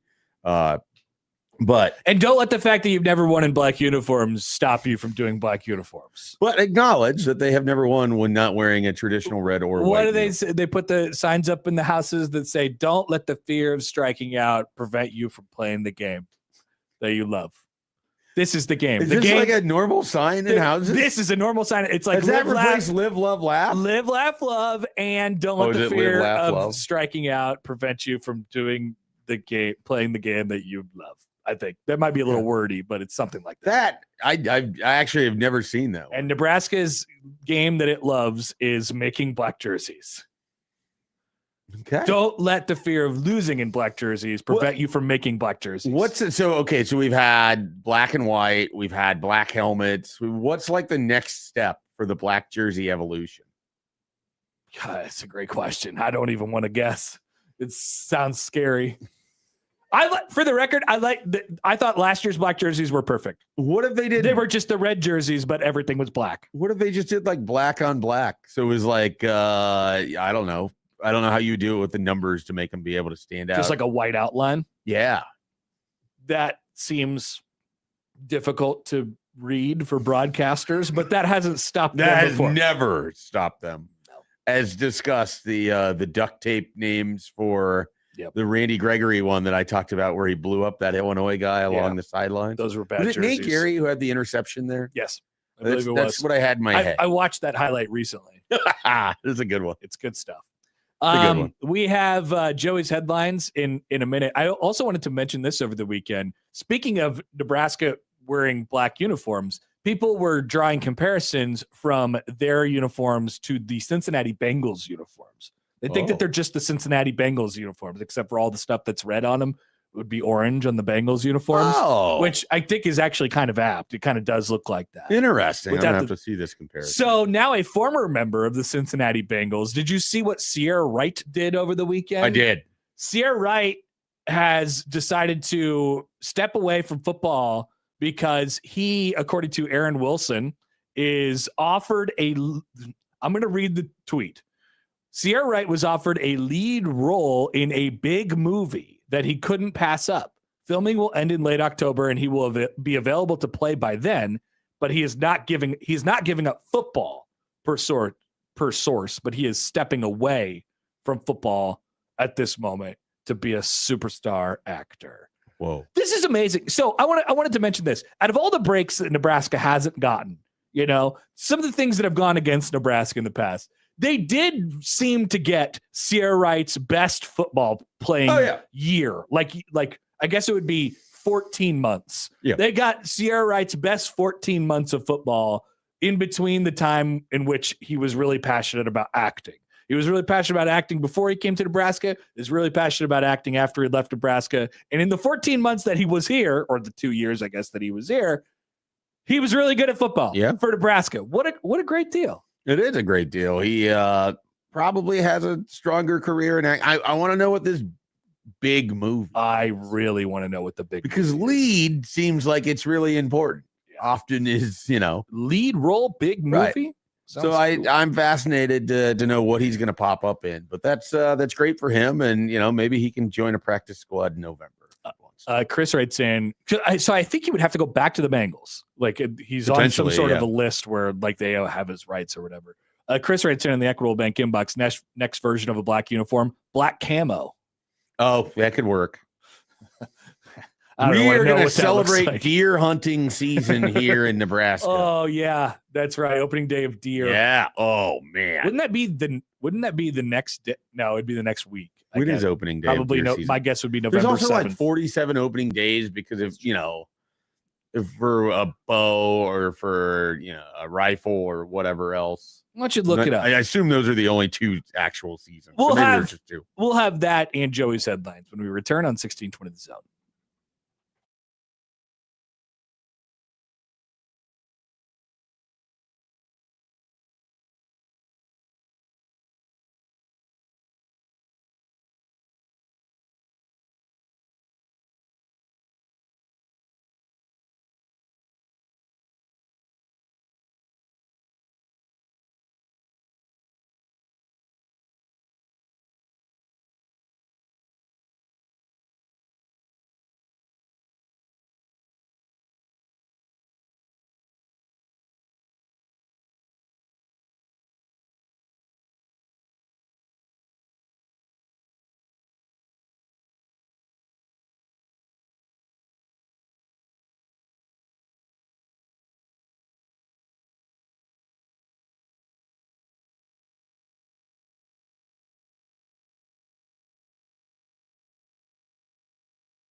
Sindelar writes in, live, laugh, blackout.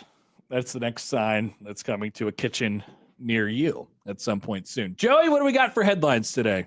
Let's take a look. So headline number 1, McDonald's has hundreds of pages of intel on its repeat customers, and you can get a copy of yours. What? That's Might this provide the answer to how many McChickens have I ordered? It could give Potentially. you the stats that you've always wanted. Now, I'm guessing this would only have the information of mobile order, like People ordering, who ordered on the app. yeah, or Yeah. credit card ordering, Which I've never potentially. apped anything. Really. I out of never McDonald's. I never either. Wow. I just I don't can't order bring, so many I can't bring deals. myself to it. I don't order through the app and go to the drive-through and then give a number. Whatever they do, I got coworkers telling me that you could order that way. That just go to the drive-through, and He's got people in his ear telling him the apps are good. I just don't do it. It's The not for apps me. are good. It's kind of like Mike Schaefer cashing in a check at the bank. I don't even want to hear the second one anymore. Understand. I'm just gonna click on this one. What was the second Actually, one no, the about? second, there's two good headlines today. I would want the McDonald's one just on principle, but the second one's pretty good. Tell me the second one. Corgis run, bark, and sniff their way to glory at a growing international race. I do love a corgi. Yes, that's basically, if it was a different breed of dog, I'd be a little less interested, but the McDonald's is the way to go. For most people, the mental calculation to grab a meal from McDonald's is pretty simple. It's relatively cheap, fast, and goes down easy, even if it doesn't always feel so good afterwards. For McDonald's, however, the question of how to keep a customer coming back is far more complicated, apparently requiring an expansive web of corporate surveillance. That's the stunning revelation from Wired reporter Reese Rogers, who has recently uncovered a supersized McDossier detailing everything from past orders to loyalty points and even the codes he scanned from the fast food chain's Monopoly sweepstakes. Evidently, McDonald's has begun plugging this enormous ream of data into its own predictive algorithms in order to estimate various customer metrics, like how many times Rogers is expected to stop by in the next few weeks to his total predicted dollar value as a customer. Wow. Because he's a California resident, Rogers has a legal right to access data compiled on him by a private company. To better understand what kind of data McDonald's had on him, Rogers requested a copy of his report from the Privacy Rights Center, which contains a form customers could theoretically use to, quote, exercise your privacy rights at any time. The result is a 515-page file, which contains specific pieces of personal information about you that were identified by searching McDonald's systems, which contain information about our customers per the company. Wow. For context, 515 pages is right at the threshold for a large FBA dossier. A file of that size is comparable to the Bureau's profile on John Lennon, whose outspoken opposition to the Vietnam War made him a poignant target for deportation by the Nixon administration. In other words, we're now living in a world where fast food chains conduct the type of surveillance on customers that Cold War-obsessed spy agencies once carried out on a high-profile political dissident. Oh my God. I have to request my information. This is great. I have to request my Quite information something. right now. Now, while it is a little scary, I have stopped caring about people having my information and things like that. If they use this to target me in terms of, projection of how many times I'm going to stop at McDonald's, I don't request anything but to know what the answer to that question is. I just want to know how many times do they think I'm going to go to McDonald's in the next 2 months? Because if the answer is 2, they're probably right. As an app user, the way that they basically do this is they're tracking what it is that you're ordering. And then if you haven't been there in a while, you will get a notification that's like, hey, enjoy a free Big Mac on us. I'm like, sure, why not? This is part of why I use the apps is to just toss me free food. And at a time where food prices are sky high, I do not mind it. I'm going to go click on this story about this guy's 515-page file that he found Dossier. from McDonald's. Wow. I wonder if there are other companies that are doing this as well, like stores and things of that nature. I just want to know what they got. 515 pages. It should give me all the information I need based on the information that I'm trying to find, which is how many big chickens have I ordered? Summaries in there that are like This guy likes fries. Dude, I went to McDonald's. Always wants honey packets. This guy hates pickles. I ordered chicken nuggets. I got my wife chicken nuggets, and I got my daughter a chicken nugget Happy Meal. I'm like, they're probably thinking this guy ordered too many chicken nuggets. No one has ever ordered too many chicken nuggets. I don't think that's the case anyway. Okay, those are the headlines from Joey. Be careful. McDonald's they got you cornered. They know exactly who you are, and they know exactly love what to you're see going it. to order. We'll come back 8 o'clock hour up next on 1620 The Zone.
Couple things from you all as we welcome you back to the 8 o'clock hour.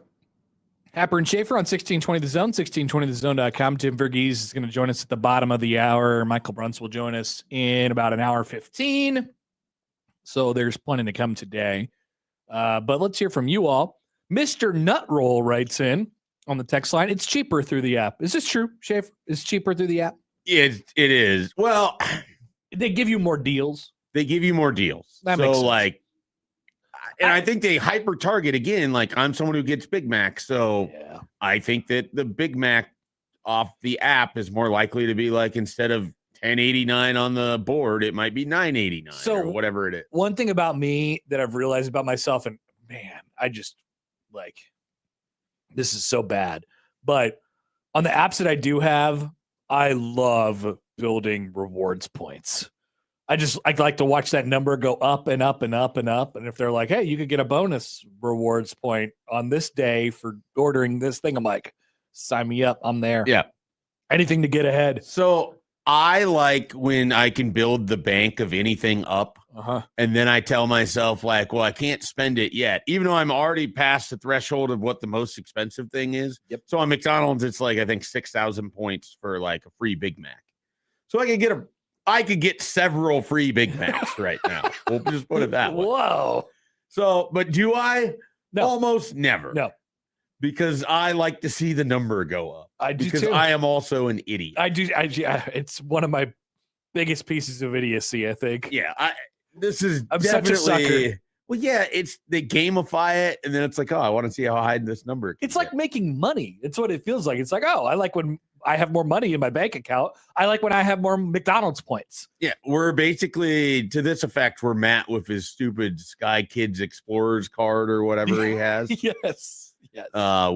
With United. So that's why the Jimmy John's one makes no sense. Jimmy John's, they'll give you rewards for nothing, and the points don't make any sense. And they're like, hey, you have points, but they also expire today. Yeah. You have to, like, screw you, Jimmy John's. At about 10:30 in the morning, I will get a notification from one of the fast food apps. They're like, hey, one day only. You can. It's like, well, I am leaving the studio and I have to drive home, and I'm gonna pass at least 4 of these on the way. They know everything about you. I am screwed. They know everything. They have all the info. So, I mean, this is literally true. We went and we clicked on this Wired story during the break. So this guy who requested his 515-page dossier for McDonald's, they ranked his top 10 most relevant to him, and like the likelihood that he would show up at McDonald's again or stop being a customer at any point. His number one item, by the way, was a large Diet Coke, which is a great take by him. Sometimes you just go to McDonald's and get a large Diet Coke. He also had spicy snack wrap, the Grinch McShaker fry, large, double cheeseburger, Raymond McShaker fries, large, Buffalo Ranch snack wrap, hot honey. So this guy really loves snack wraps. And then sometimes a quarter pounder with cheese and a 20-piece McNugget occasionally as well. They also ranked his, like, there was a 0% chance that this guy would ever stop going to McDonald's, is what the page said about him, which is just hilarious. That's what it would say about me. 100%. Yeah. Never going to stop doing that. Also, one more text from the 402.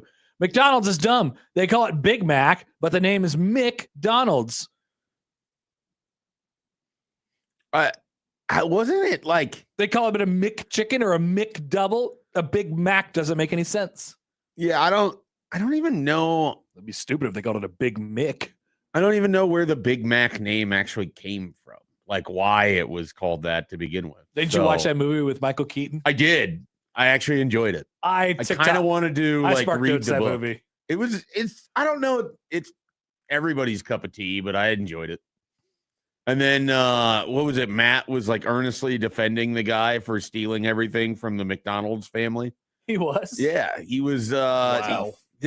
I swear this happened during a crossover. I thought you were involved. I'm sure I was. Yeah. I just have a tough time remembering. But he just felt like Ray Kroc was getting unfairly targeted by the movie or whatever it was. Of course. He had it was weird for him to have such a strong opinion. And then I think he had later found out that he had watched a TikTok on it. Yeah, that's what I did. I spark notes that movie. Yeah. I have not watched that in full. Some good research. Let's get back to football here as we welcome you back. This is good stuff over the weekend, and it does have a Nebraska relevancy to it. Story from ESPN, Bill Connolly and Adam Rittenberg tag team this one. The headline is this: Ohio State, Miami, and what changes you'll see in 2026 college football. And there's a lot of stuff in here and really good statistics about tempo and timeout usage and game management stuff. So off the face, here are some of the statistics. Since 2015 was they were at a low point in seconds per play, 25.1. We are now up to almost 27 seconds per play. Tempo is slowing down. The points per drive, obviously, are going up. There are less drives in games, and there's similar amounts of points. In fact, offensive points per game were at 27.8 in 2015, and they're at 26.2, so about a point and a half less now these days. The plays per game are down 4.5 plays per game over that 10-year stretch, which might not seem like a big deal, but we're talking about over the entire picture of college football here. And so the idea, it makes the point that this game management piece, with the 2-minute warning involved and generally less possessions, is really, really important. There's some stuff in here about timeout usage and how coaches feel about, saving their timeouts to get to that point in the game and when to push and pull on tempo. Not that tempo doesn't exist anymore, but it's the fourth down conversion rate and the go rate is certainly way up across college football because you feel like once you get across the 50, you really have to take advantage of your opportunities. Obviously, Nebraska can attest to this. Nebraska fans can attest to the timeout management stuff as well. The point is that everybody's kind of doing it. Everybody is, in general, slowing down and making the most out of their possessions now, where it wasn't uncommon to see coaches really, really push the gas pedal and say, hey, well, we get 85 plays a game and we get 15 drives. That's going to give us a better opportunity to score. And what they're realizing is they can't do that. The non-tempo teams, if you look at it like a war of tempo versus non-tempo or like spread and pop and all these different things against the slow, methodical, like Big Ten style of football or quote unquote Big Ten style of football, that won the war. And now everybody kind of plays that way, which I find really, really fascinating. And it makes me wonder sort of what the next innovation is going to be. But anyway, to bring it back to what it means for Nebraska today, the game management piece is huge. Yeah. And that's something where Nebraska has not been great over the last couple of years. I have many thoughts on this. Awesome. Many. I said a lot of things. I apologize. No. You're good. And so I guess I'll say the first one and then quickly move off of it to really the more interesting one of the two would be the second one.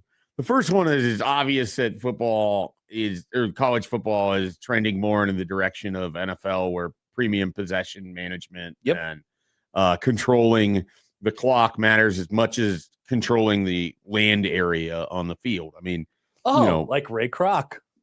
Like Ray Kroc. Control the land at the Who McDonald's. controls tells the story. It's like Alexander Hamilton, like Ray Kroc, like college football in 2026. It all starts there. Nice. So there's that. But this is what I want to ask you. If some of the NFLification of college football is actually just the natural push-pull relationship of how defenses have started to play teams. So defenses within the last probably 5 years have employed more efforts to take away big plays over the top. We know defensive coordinators often the biggest thing that they want to do to start with anywhere that you go is to minimize the amount of big plays, chunk plays. Yep. Force teams to sustain drives with the idea that too high safeties, everything's hemmed in. Yeah. Really hard to successfully have 10 play drives to go score touchdowns. And so what you're sort of seeing is that. So then the natural inclination, if you are offensively, would be, okay, big plays are being taken away. So if you're hunting big plays, you're more likely to be throwing interceptions in a too high safety look And so you don't have as many shots that you can take down the field. We'll take our short passes and take our 6 So yards. now we're going to bring in more 2 tight end packages. We're going to have more around the line of scrimmage play calling. We're going to invest more on wide receiver screens than we ever have. Why? Because there's now 2 defenders that are anywhere from 15 to 25 yards away from where our wide receiver will be catching the ball. Yep. So then they have to cover. So everything becomes this area battle and a control battle. And so when we see the deficit or the reduction of big plays, it then means that the offenses then have to hold the ball for longer to get down the field, which shortens the overall game, which heightens each individual moment. So all of it, to me, feels like this reflects greatly where defenses have gone, starting with having to pull back from Patrick Mahomes and Tyreek Hill and the Kansas City Chiefs, like that double too high look. Yep. You know, Aaron Rodgers, some of the quarterbacks that could really take advantage of that down the field. And then that has now reached college to where, so it started in the NFL, it's worked its way to college. And what we're probably going to see in the next couple of years are more and more teams investing in inline blocking tight ends to pair with their wide receiver tight ends to look more like the St. Louis. Throw this as an accountability now. We are both guilty of calling them the St. Louis The Rams Los today. Angeles Rams. Wow. It all comes back into that. Like it's just everything in football is cyclical. And so, I agree. Which makes which is hilarious because a few years ago it was, are we seeing the end of running backs that matter? And no, you're just seeing the evolution of football. And this is what defenses are doing. This is how offenses are going to counter. Eventually, defenses are going to have to come closer to the line of scrimmage. Offenses will then counter. This is why we love the sport. So how close are we to that ending? Like and it never happens overnight. Like it never happens in a flash. But eventually, they're going to come too close to the line of scrimmage, and we're going to go back to over the top. And so what'll happen is twofold. You're going to have defensive coordinators try to figure out how to middle out that you can stop big plays, limit explosive plays, while also aggressively preventing teams from just 3.5 yarding their way down the field. Yeah. And so to do that, you have to have more havoc. Obviously, you have to be able to create stuff plays in short yardage situations, or the rare times that you can, you got to get sacks or takeaways. And then there's the player side of it. You're going to see people start to look for certain types of players that can play at the second level that have the ability to cover more. So coverage becomes even more valuable out of your linebackers, out of your second. So what you're going to see is that hybrid position of safety linebacker is you're going to see more of those guys are going to become more and more valuable, I think, throughout football. Yeah. Because you have to be able to run, you have to be able to tackle, but you also need to be able to big enough to come up and run support when needed, while also having to cover a tight end because there's 3 of them on the field now. It's fascinating. I love this stuff. Like I love that, you know, every time we think football is all headed to, because this is one of the problems, put it in quotation marks, that some people have with basketball is that the 3-pointer has basically blown up the sport in a way that changed the sport dramatically. But there will always be the other part that comes back around, that there will be another change that comes. And we thought, and some people in college basketball feel like Michigan and Dusty May sort of did that when they invested heavily in 6'8", 6'10", 7 foot or whatever. Adley Morrow was bigger than 7 foot, but like that's your front court. Those guys can also shoot. And then you also have Adley Morrow. So if you get too far extended out, here's a lob pass in for a dunk. So again, like I love when sports becomes this is what they're doing now. So these creative people have to do something to beat it. What would you say the height of the pace? Because really what we're talking about is tempo, right? Yeah. It's not so much formations because people say spread. Well, the height of it, what would you say the height of it was? Wouldn't it be the Chip Kelly Oregon offenses? So 14? Yeah. Like somewhere around there? Where maybe the falling action. Well, they were in the national championship in 10, right? Against Auburn. Yep. And was then they played against Ohio State in 14. Okay. Auburn was 2010, Yes, 11. 10. Yeah. And so that stretch. And then I would sort of argue that the sort of tipping point when it begins to kind of come back down is right around the UCF heyday with Scott Frost. Yeah. I mean, because they were running that, and then he comes. So if you were looking for a, hey, this is also why it maybe wasn't going to work for Nebraska and Scott Frost, is that you were on the wrong side of where football was going to be going by investing in an up-tempo offense as football has become closer to the line of scrimmage with more tight ends and less spread. Just another bad break for Scott Frost. And Nebraska in general. And Nebraska in general. Just but like they did get that 1 year Nebraska's an right. early adopter in like with Bill Callahan with what they're attempting to do there, but he doesn't have the defensive piece part of it worked out yet. So therefore, that becomes the reason that a former NFL coach that invests heavily in player acquisition and evaluation to try to spruce up a stale, blue blood program doesn't become the second coming of USC. It instead fails and then goes to its fiery defensive coordinator. Wins defensively, but then can't figure out the offensive piece well enough. That's not really true. The defense, I think, is probably at the end for both leagues. So if you're like, it is fascinating though, being on the wrong side of that divide of hiring. If you're thinking about this globally, do you want to have a coach who fits this mold, or do you want to have a coach who breaks the mold? Right? Like, you know what I mean? Do you want to, not that you have to be like this super up tempo, fast pace, whatever. Like, I think there's arguments for both sides. This is what modern day football is, like you just said, and this is kind of who you have to be and how you have to win games. Or you could just win games in the opposite way. And the answer, I guess, is different for every program. But, there are certain things that you definitely have to be good at in order to have success. And what we're talking about is the greater picture of efficiency and things like this. There's also a section in the story about timeout usage. And I'll read you some of it. Knowing how to deploy timeouts late in the half and understanding how important it is to save those timeouts for late in the half can make or break a team in a big game. The arrival of the 2-minute timeout in 2024, much like the NFL's 2-minute warning, is at a significant wrinkle. Dave Doran said, quote, "It's a huge change. That game management piece, that was my whole offseason project. At the end of the day, you want to have as many in your pocket as you can in the second half. I tell our staff, I don't mind losing timeouts in the first half, but in the second half, it's non-negotiable. We can't burn one because we got 12 men on the field, right? Or 10. I'll take the penalty." Many coaches assign support staff members to assist with timeout usage. Utah first-year general manager Joe Dorazio, for example, handled those duties for USC last year. He and others subscribe to the belief that burning timeouts to prevent delay of game penalties other than in extreme situations are not worth it. Yeah. This is something that definitively Nebraska is not good at. I was going to say, we've seen that from the local team a little bit too much here. Quote from Jed Fish, "There's no worse feeling than a delay of game penalty. It's like the cringe of cringe," he said.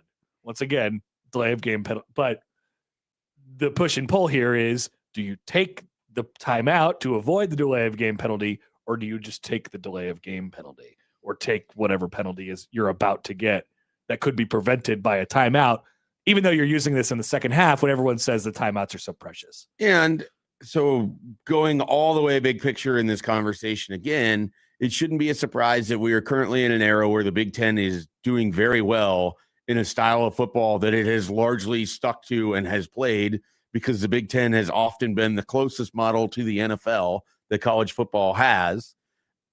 And so then, because football has moved in a direction where it is slower paced and big people at the line of scrimmage matter more than ever, it just stands to reason that they would be in perfect position to be able to take advantage. The value of an individual play, when you have better coaching or an individual yard, it means so much more now. Which, again, going back to the Scott Frost thing, only reinforces how that was going to be such a bad fit retroactive. But like you could play it both ways. If you value the yard, right? If the yard is more valuable right now than it ever has been, let's say, right? That's kind of, in essence, what we're sort of getting to. Then if you lose 5 of them on one play, is that worth burning a timeout? Like, how much is a timeout worth in yards?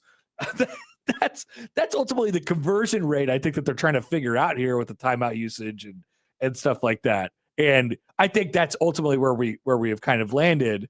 Like, yes, the value of everything is just a lot higher than it used to be because there's not any teams anymore who are saying, yeah, well, we're gonna get 17 possessions a game and run 90 plays. Yeah, and it's just not gonna happen. You're going to be more likely in the 60, sometimes 50 play range, depending on how long defenses stay out on the field before they can get 3 and out. Yeah. And so that changes kind of everything in terms of how much opportunity you have to score, what you need to score. Helps, this is, again, these are strategies we've seen teams use in very extremes. I mean, Army and Navy, part of their success has been they run clock on people and run yardage and play very limiting defense. So all of that makes it likely a game in which a team, I think when they played Oklahoma and almost beat Oklahoma, Army almost beat Oklahoma. Yeah. I think Oklahoma didn't they run like under 50 plays? Yeah, they It never was had the nuts. ball.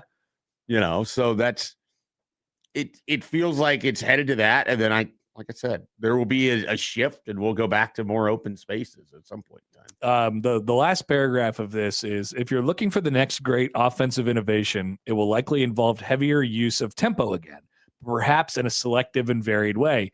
Maybe you can't floor it at all times anymore and expect to win 17 games in a national title. That was another point that this article made. The seasons are longer now, and it's hard to sustain over that long of a period of time. Injuries are going to be more rampant because you're asking guys to play a lot more. But having that club in their proverbial bag would sure have helped Ohio State in last year's postseason, which is one of the things, very clearly that they lack, the sort of explosiveness and the tempo of all of it. They have turned into, in the absence of having a truly great quarterback, shout out to Julian saying he's not a truly great quarterback, at least very boring. Not at this moment.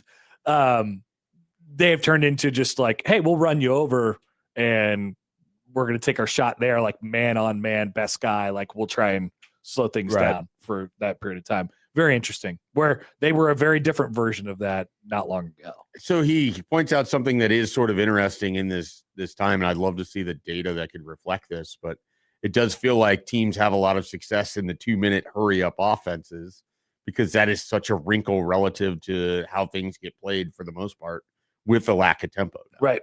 So it's like, as Bill Conley's writing, teams that can sort of incorporate that in the natural run of things, 8 minutes left to go in the first half and you go tempo there, you're probably going to catch people by surprise. Not a bad club to have in your bag. Anthony Calandria is a guy who could more bring that likely to the to table. be able to go tempo with him than probably Dylan Rhule. Yeah. Definitely in Anthony Calandria's bag. Holgerson has said there's been points where they felt like they had to kind of slow him down a little bit. Okay. Not only with the way he plays, but also like the way he talks in the huddle. I think that was one of the things as well. So interesting. I want to ask Tim Verghese about this stuff because I think he'll have some thoughts. Oh, he'll have thoughts about how it applies to Nebraska and beyond as well, how things are going over there. Maybe we'll dabble in the recruiting world as well. We'll be right back after this on 1620 The Zone.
Monday morning, 8:30, right on the mark.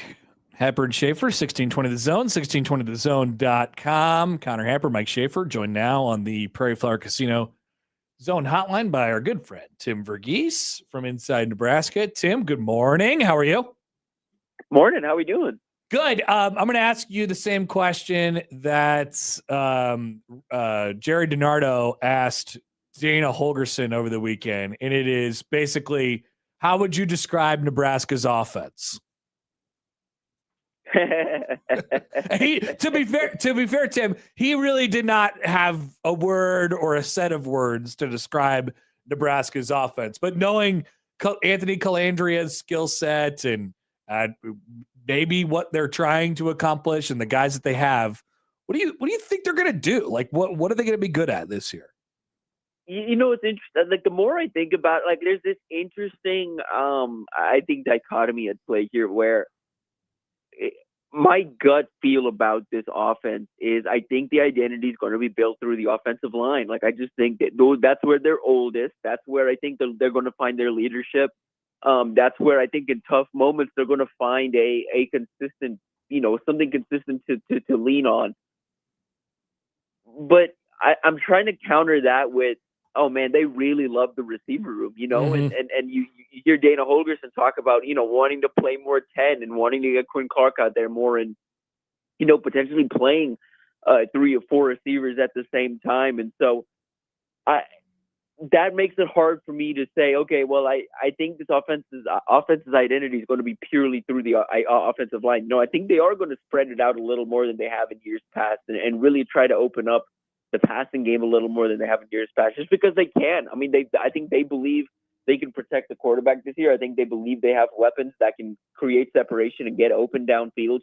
And I think they believe they have a quarterback that can keep the play alive. And so now I'm to the point where I wonder, okay, how much of this offense's identity is going to be what they get from Calandria? Is it are they just going to simply ride with the highs and lows of Anthony Calandria's style of play? We're going to see some turnovers. We're going to see some reckless plays. That's part of his game, but there's going to be some electric moments as well. And so I think I'd like to see, and I think in an ideal world, Nebraska's identity is found in that offensive line where they are able to kind of control time of possession, where they are able to kind of run the ball consistently. And, and I think there's a world where, the offense, their explosive plays are found, behind the offensive line, whether that's in screens, whether that's in, just purely the run game, the quarterback run game. And then, they open things up with play action passing game and, kind of some shots in that department. I think there's a world where that's what the offense looks like.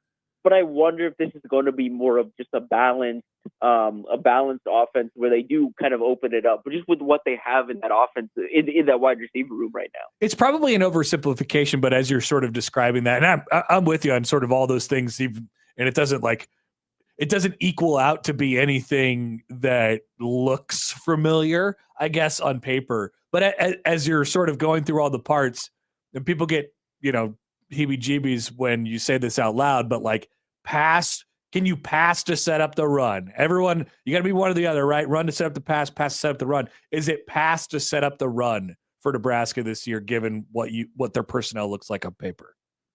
Yeah, I wonder about that. I mean, that's something we really haven't seen around here in a while.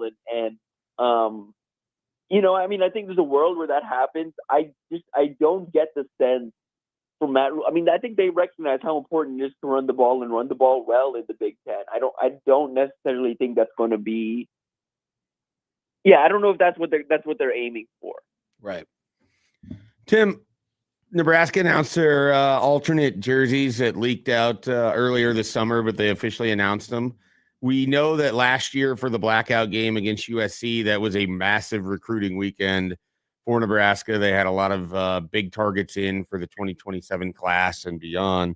Do you already have an idea whether the game against Washington shapes up to be a big visit weekend, even if we don't know what time the game will be, or if it will be an afternoon game or a night game or anything like that? Yeah, so posted a story just around the time when the uniforms dropped as well on, hey, like this, just an early look at the visitor list expected for that game. I mean, it's already shaping up to be a big one. Last year's blackout game against USC featured, I think it was over 20 blue chip prospects, multiple 5-stars in attendance. This year, expecting another big weekend. I mean, for the 28 class, I think it's probably going to be the biggest recruiting weekend of the year, if not one of the biggest recruiting weekends of the year. We're starting to see the big visit weekends for this fall for Nebraska start to shape up. You can tell the weekends they're really emphasizing with players. I would say the Maryland game is one, the Indiana game is one, the Washington game is one, and then the Ohio State game is another in November that they're really emphasizing. But right now, I mean, that Washington visitor list is the biggest so far, I believe, of the names we know so far. I think some key guys to know already expected in town that weekend. Zylan Little, one of the top defensive linemen here in the 2028 cycle out of Tampa, Carrollwood Day School. He's someone who has some family ties to the program, at least two program commits. His family and Errol DeMontagnac family are close. He's set to make his first visit that weekend. Nebraska, though, pretty much the only, there's some Big Ten attention in there, but Nebraska's really the Big Ten contender in there that's catching his attention. But outside of Nebraska, it's a Florida recruitment, Florida State, Miami, Auburn programs closer to home like that. Noah Washington, son of former NFL running back Leon Washington, 3-star running back target and a priority target for EJ Bartell out of California. He visited for the first time in June. Really loved that first visit. Nebraska's a top contender there. He's going to be back in town that weekend to see two of his top contenders in his recruitment. Nebraska's way up there on the list for him. So is Washington. He's high on both programs, and he's looking forward to seeing both of the programs in action. On the defensive side of the ball, I'm expecting multiple targets out of Pennsylvania in town. A couple of those we cannot report just yet. But one of them we can report on is Deontay Flemings. He's a Penn State commit, one of the top corners in the country in the 2028 cycle. Made an early commitment to Penn State, but continues to keep his recruitment open. Nebraska among the programs in the mix trying to flip him. So is Indiana. So is Notre Dame. So is Ole Miss. There's a few of those programs in the mix. Tennessee, I believe, another one in there trying to flip him away. But Nebraska's been in contact this summer. They offered last month. Addison Williams building a good relationship there. He's on the north side of 6'2". He's a long, lengthy corner defensive back who could play corner or safety at the next level. But he's someone this staff loves, someone they'd love to flip. And he's someone who's keeping his recruitment open. He's got multiple visits planned elsewhere. Nebraska's set to get him on campus on October 31st. Tim Verghese from Inside Nebraska is with us. Okay, think fast. I got one for you. Who will be Nebraska's fourth leading receiver this year? Only receiver position or all offensive players? You know what? I was thinking about that. I was aiming for only receiver, but you could throw backs in there too. No, only receiver. Okay, only receiver. Play the game.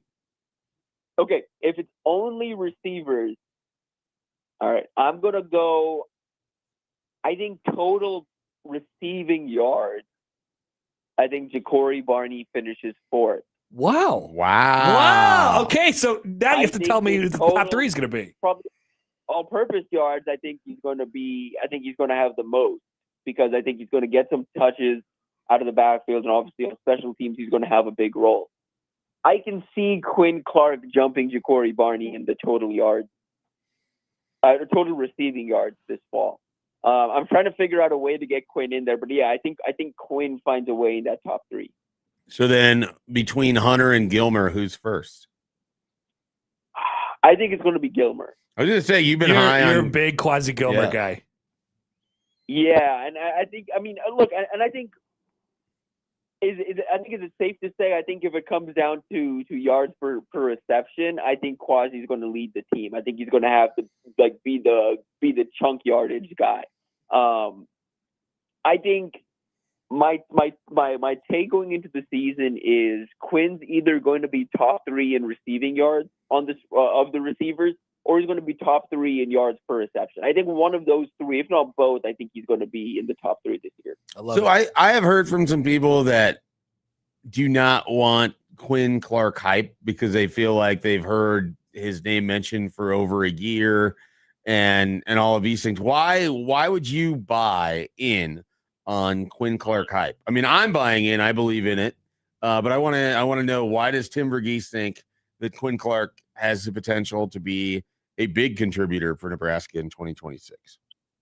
I've been high on Quinn for a few off seasons now. It's just been a matter of when is it all going to come together for him. And it's always been a question of, is it going to come? Because you always have that question with a guy who is taking a big jump in terms of role and playing time from high school. I mean, not, what he has to do as a receiver here at this level compared to what he could maybe get away with in Montana at the high school level is completely different. He's had to develop a lot of different things. But over the past two off seasons, we have seen pretty encouraging for a 6'5" receiver who, again, looks a little different than others in the room. I've been really intrigued by his ankle and hip flexibility. I mean, the bend he gets, his ability to work in and out of breaks. He's someone who I love watching when we get around wide receivers in individual drills, because he's someone who I think does a really good job of breaking in and out. I prefer his size. He's got some subtle kind of route movements to him, some subtle movements that allow him to create separation as well. Has a good understanding of timing. And so the big question with him has been, okay, can he continue to add some physicality to his frame, some mass to his frame, especially up top? Can he continue to add to his physicality, which I think he's done? I mean, then you started to see him really make plays outside of his frame. And that's where I think he can really start to unlock something and force himself onto the field, because his catch radius, his ability, we saw it in the spring game, we've seen it in glimpses in practice, his ability to go outside of his frame and bring in difficult catches. It's something that few others, he doesn't have, that no one else on the roster has the range that he does. The ability to, especially for a guy like Calandria, if he has a safety blanket there that he can just throw it up to and trust that more often than not, that guy's going to come down with it. If he just throws it in his general direction, all of a sudden that gives Quinn Clark an edge. That gives Quinn Clark an opportunity to see his way onto the field. And so I think all of that stuff has really come together for him heading into here in this 2026 season. And so he's someone who, I absolutely think has a chance to work into that top three, maybe steal some playing time from someone in that top three because of all those things I mentioned. I think part of this too, I mean, I don't think we can discount. The staff has talked about it. He's talked about it. Athletically, he's gotten a lot more athletic over these last 2 years. He's gone from running 4.7 to 4.5 at that size, again, with his range to that frame. All of that will do. I think he's someone who you listen to Dana Holgorsen talk about, beating man coverage and how that's something he still wants to see more of with his receiver room. But Quinn is one of those guys he talks about can beat press coverage, is someone who you listen to the staff talk and it's like, okay, who can run by the defense? Who can create separation deep? They talk about Isaiah Hunter being able to do that. They talk about Quasi being able to do that. They've recently been talking about Quinn being able to do both of those things a little more. And both of those things, both encouraging things when you talk about, okay, how do you see the field beating press coverage and being able to create separation deep downfield? Tim, as always, fantastic stuff, my friend. Have a good rest of your week. Thanks for doing this again. Yep, of course. Appreciate you guys. Tim Verghese from inside Nebraska. I continue to find myself intrigued by Quinn Clark's hip flexion and things of that nature as well. I was like, that's a great line. I've just really been thinking a lot about it. It's the hip flexion. It's like, Tim, awesome. That's fantastic. I'm excited to see what the year has for Quinn Clark. Like Tim, he's a guy that when they were recruiting him, you could put on the film, you could just sort of look at the body profile. Nebraska has not had a lot of receivers that look. Hey, like speaking of big people, he fits the category of big person. That's for sure. Who's that huge guy? Exactly. Quinn Clark. Thank you, Doug. We'll be back and round at the hour after this on 1620 The Zone.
New week, new half-off deal.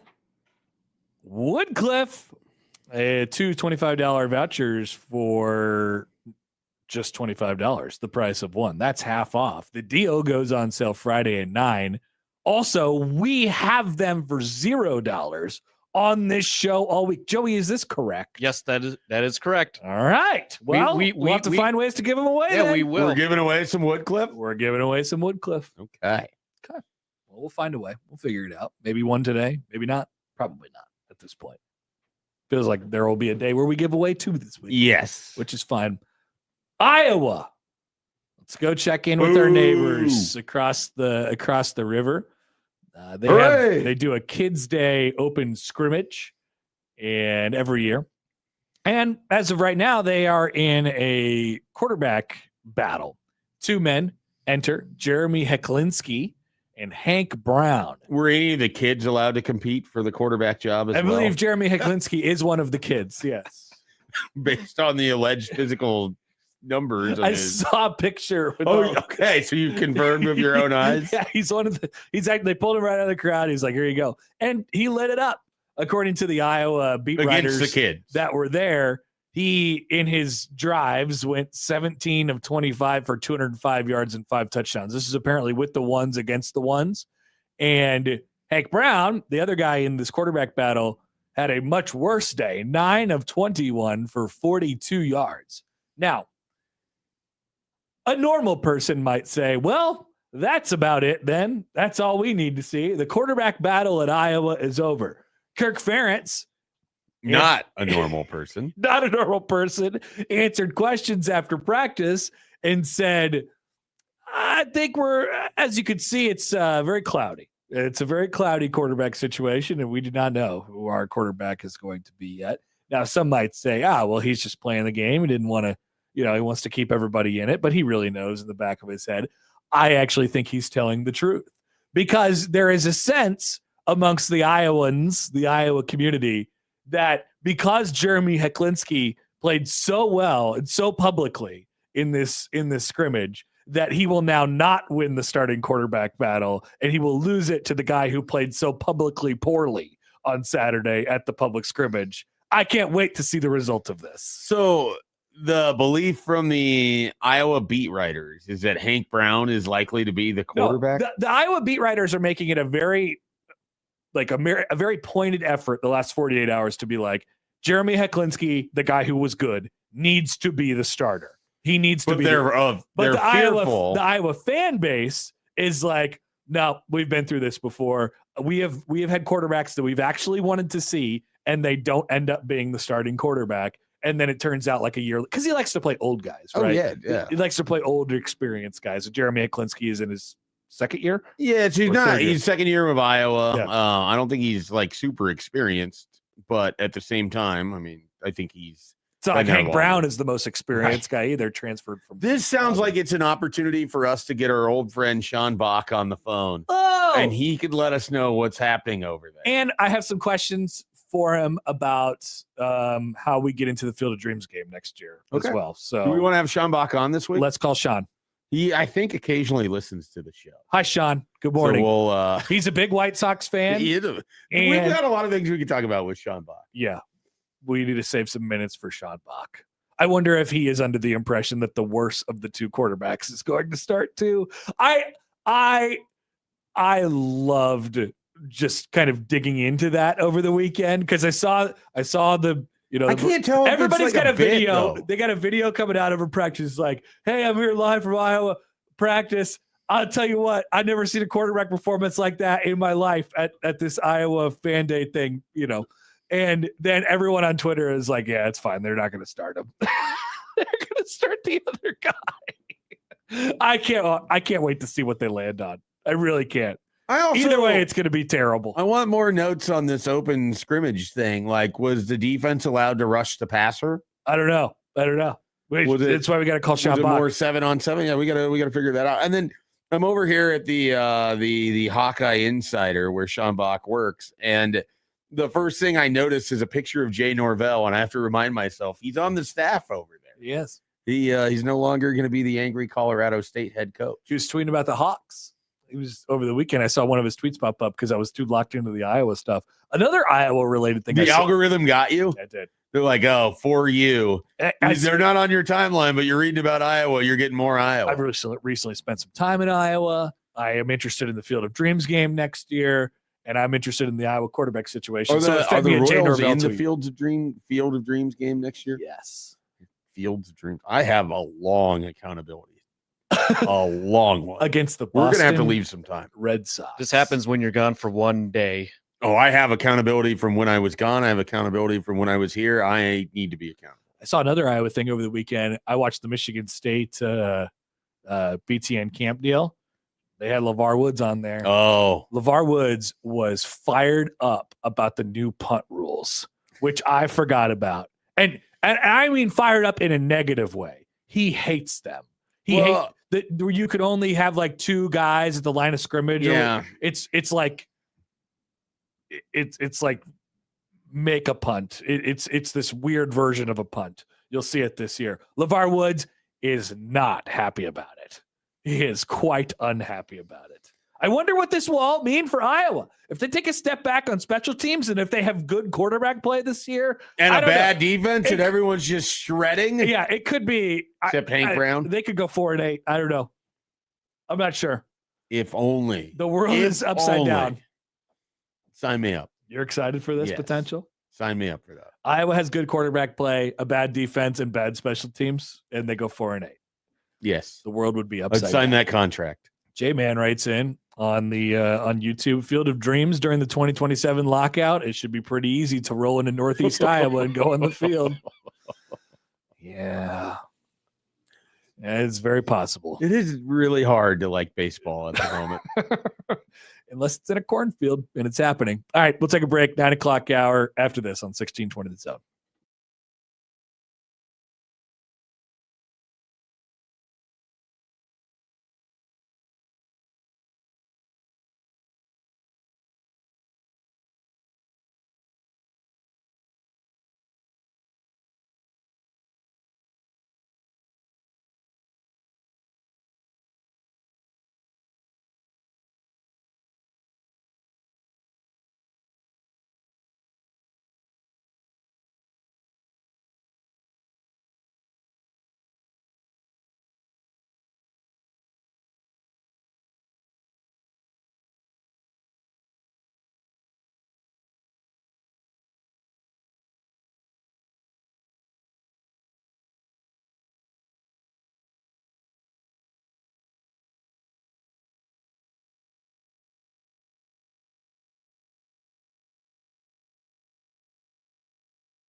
balling now, I'm free balling now, I'm free balling now, I'm.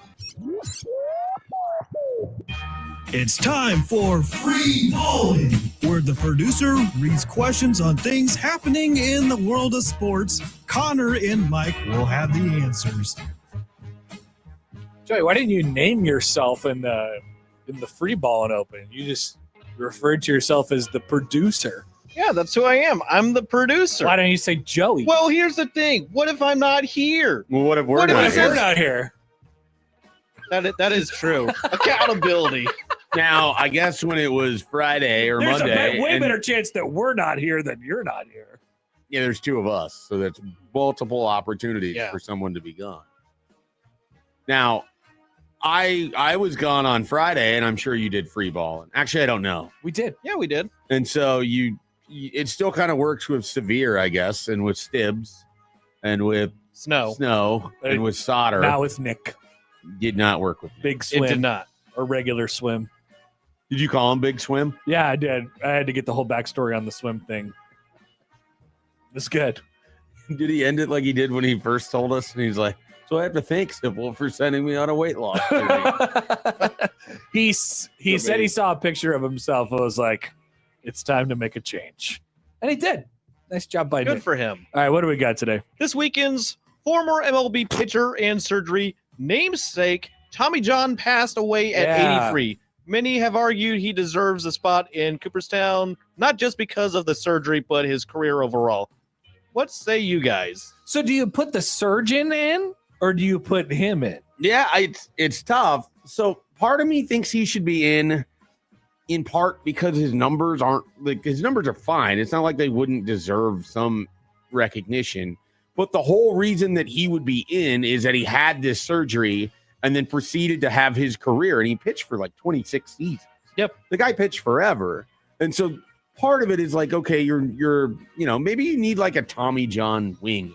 We have all these wings that we want to add to Cooperstown where you have the steroid wing and, we can have the gambling wing with Pete Rose and Joe Jackson. And, we could have a Tommy John wing where it's just the guy who did the surgery and Tommy John. And then It's just those two, though. everyone that's ever had Tommy John that pitched in Major League Baseball. No, that would could just be have a everyone. brick. It could be the floor.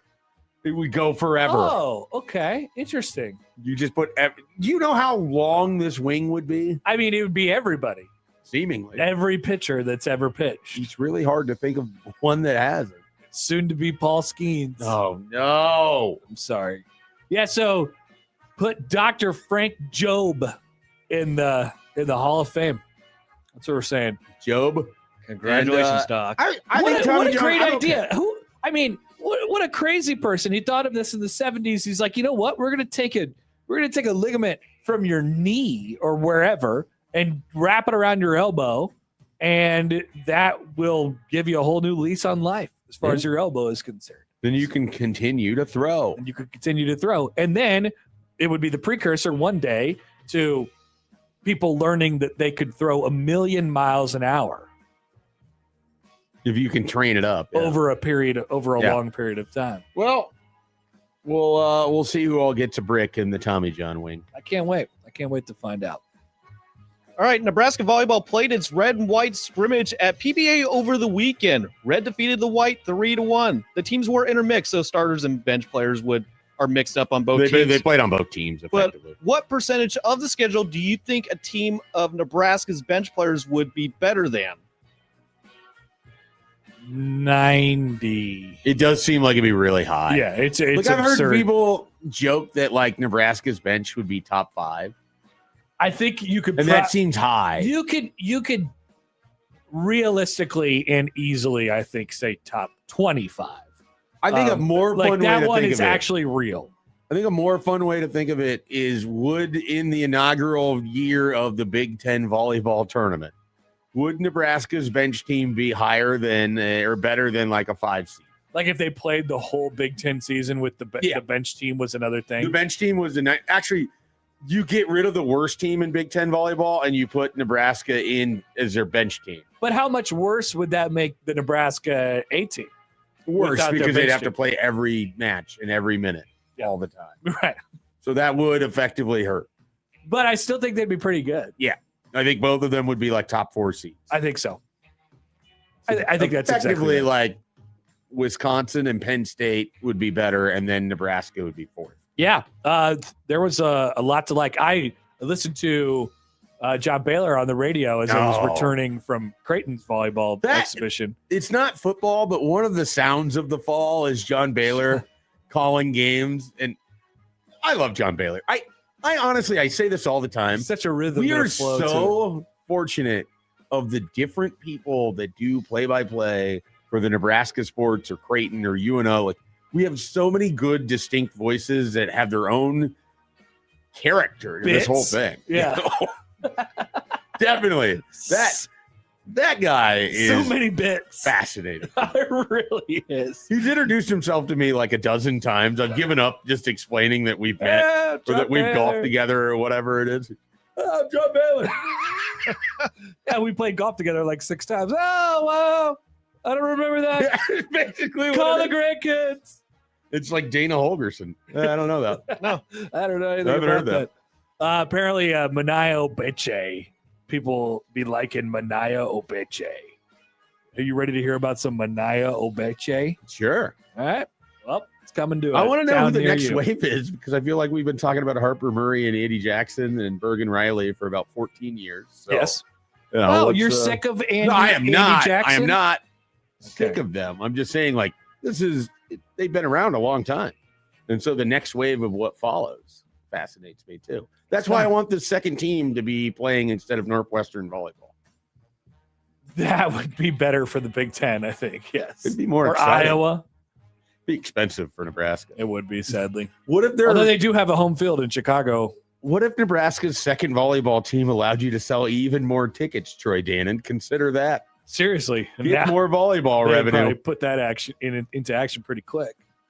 All right, Joey, what else? Ohio State coach Ryan Day is moving senior day to the opening game for the Buckeyes. The reason, he doesn't want it as an added distraction ahead of the Michigan game. Does this make sense, or is this over the top? This has been a trend in other sports. I didn't know this was a thing until I saw it happen, and I find it dumb, but I'll let you have the floor. I feel like you want the emotion of the Michigan game at the end of the year. Like you want to just pile all of the pieces of emotion that you possibly can into that game. So and football is such an emotional game. Like I get it. It's weird, but I get if you're, they're like Creighton has done it with their soccer teams. They're like it's September 26th. Like it's senior day. It's just like is a that promotion. just so they can catch it in a good weather situation until maybe later in the year? I imagine there's some travel stuff that is involved in makes that sense. situation too. So there's many reasons why teams decide to do it. For football at Ohio State, seems a little over the top. I don't like it cited as a reason is that you don't want another distraction during the Michigan week. Like I don't know. It feels like it's galaxy brain. Like, oh, Yeah, we're agreed. so smart. If we do this, it'll give us an added advantage in this game. I don't really see it that way. It's not like you have to have a senior night or whatever. I mean, it seems like you should probably thank those that have been there for you for all of maybe 1 year, and some that have been there for 4. It's also a distraction. If it's a distraction to you in the last week of the season, it's a distraction to you in the 4th week of the season as well. Right? I guess how much of a distraction is it? Like, hey, your mom and dad are going to be on the field before the I game, know. and then you're going to come up and you give the coach a hug or a handshake, and then walk out and be sure to hug your mother so you don't look like a doofus. The on television. videos, there's interviews in the Right. videos. But those are all going to happen even before a Michigan game. Like, you're going to get the reporter that wants you to be reflective while your season's still I agree with you, Schaefer. Ultimately, bottom line, this is galaxy brain. Too much nonsense. Come on, Ryan Day. Come on, Ryan Day. Figure it All out. right, lastly, former Panthers and Bears receiver DJ Moore is now with the Buffalo Bills, and he had a good debut with 3 catches for 61 yards and avoided an injury despite a scare. Could he help your favorite quarterback, Connor, Josh Allen, lead the team to the promised land?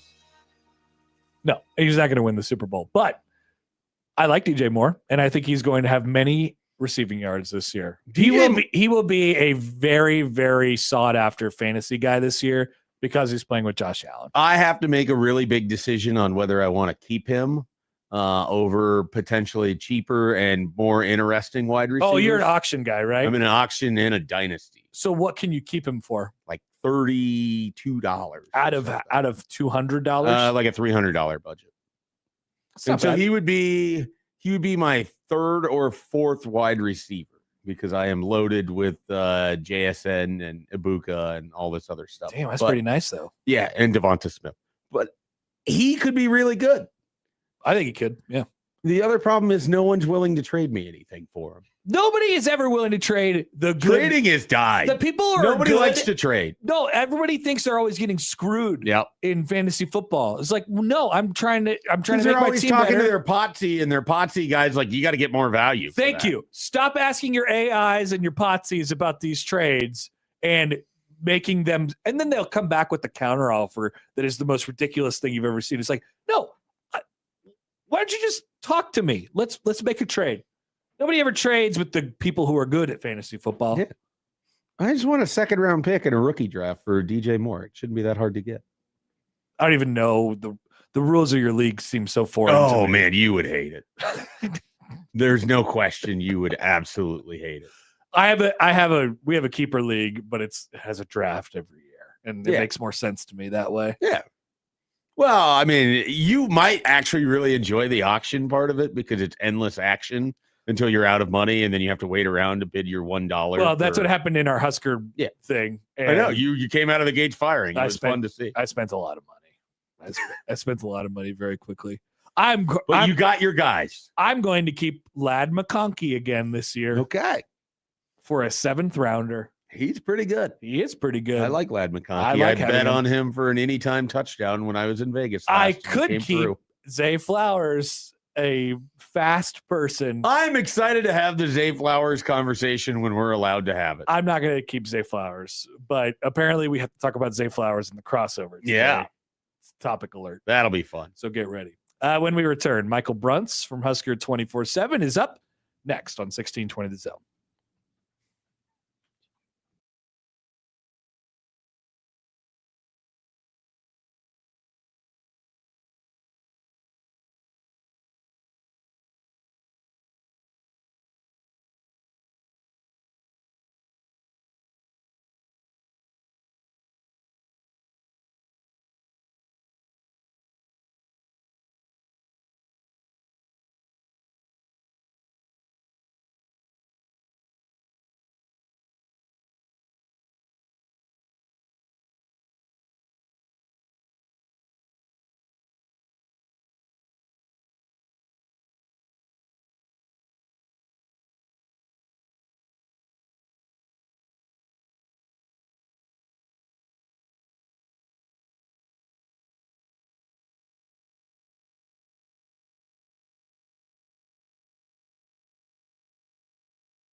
Broncos country, let's ride.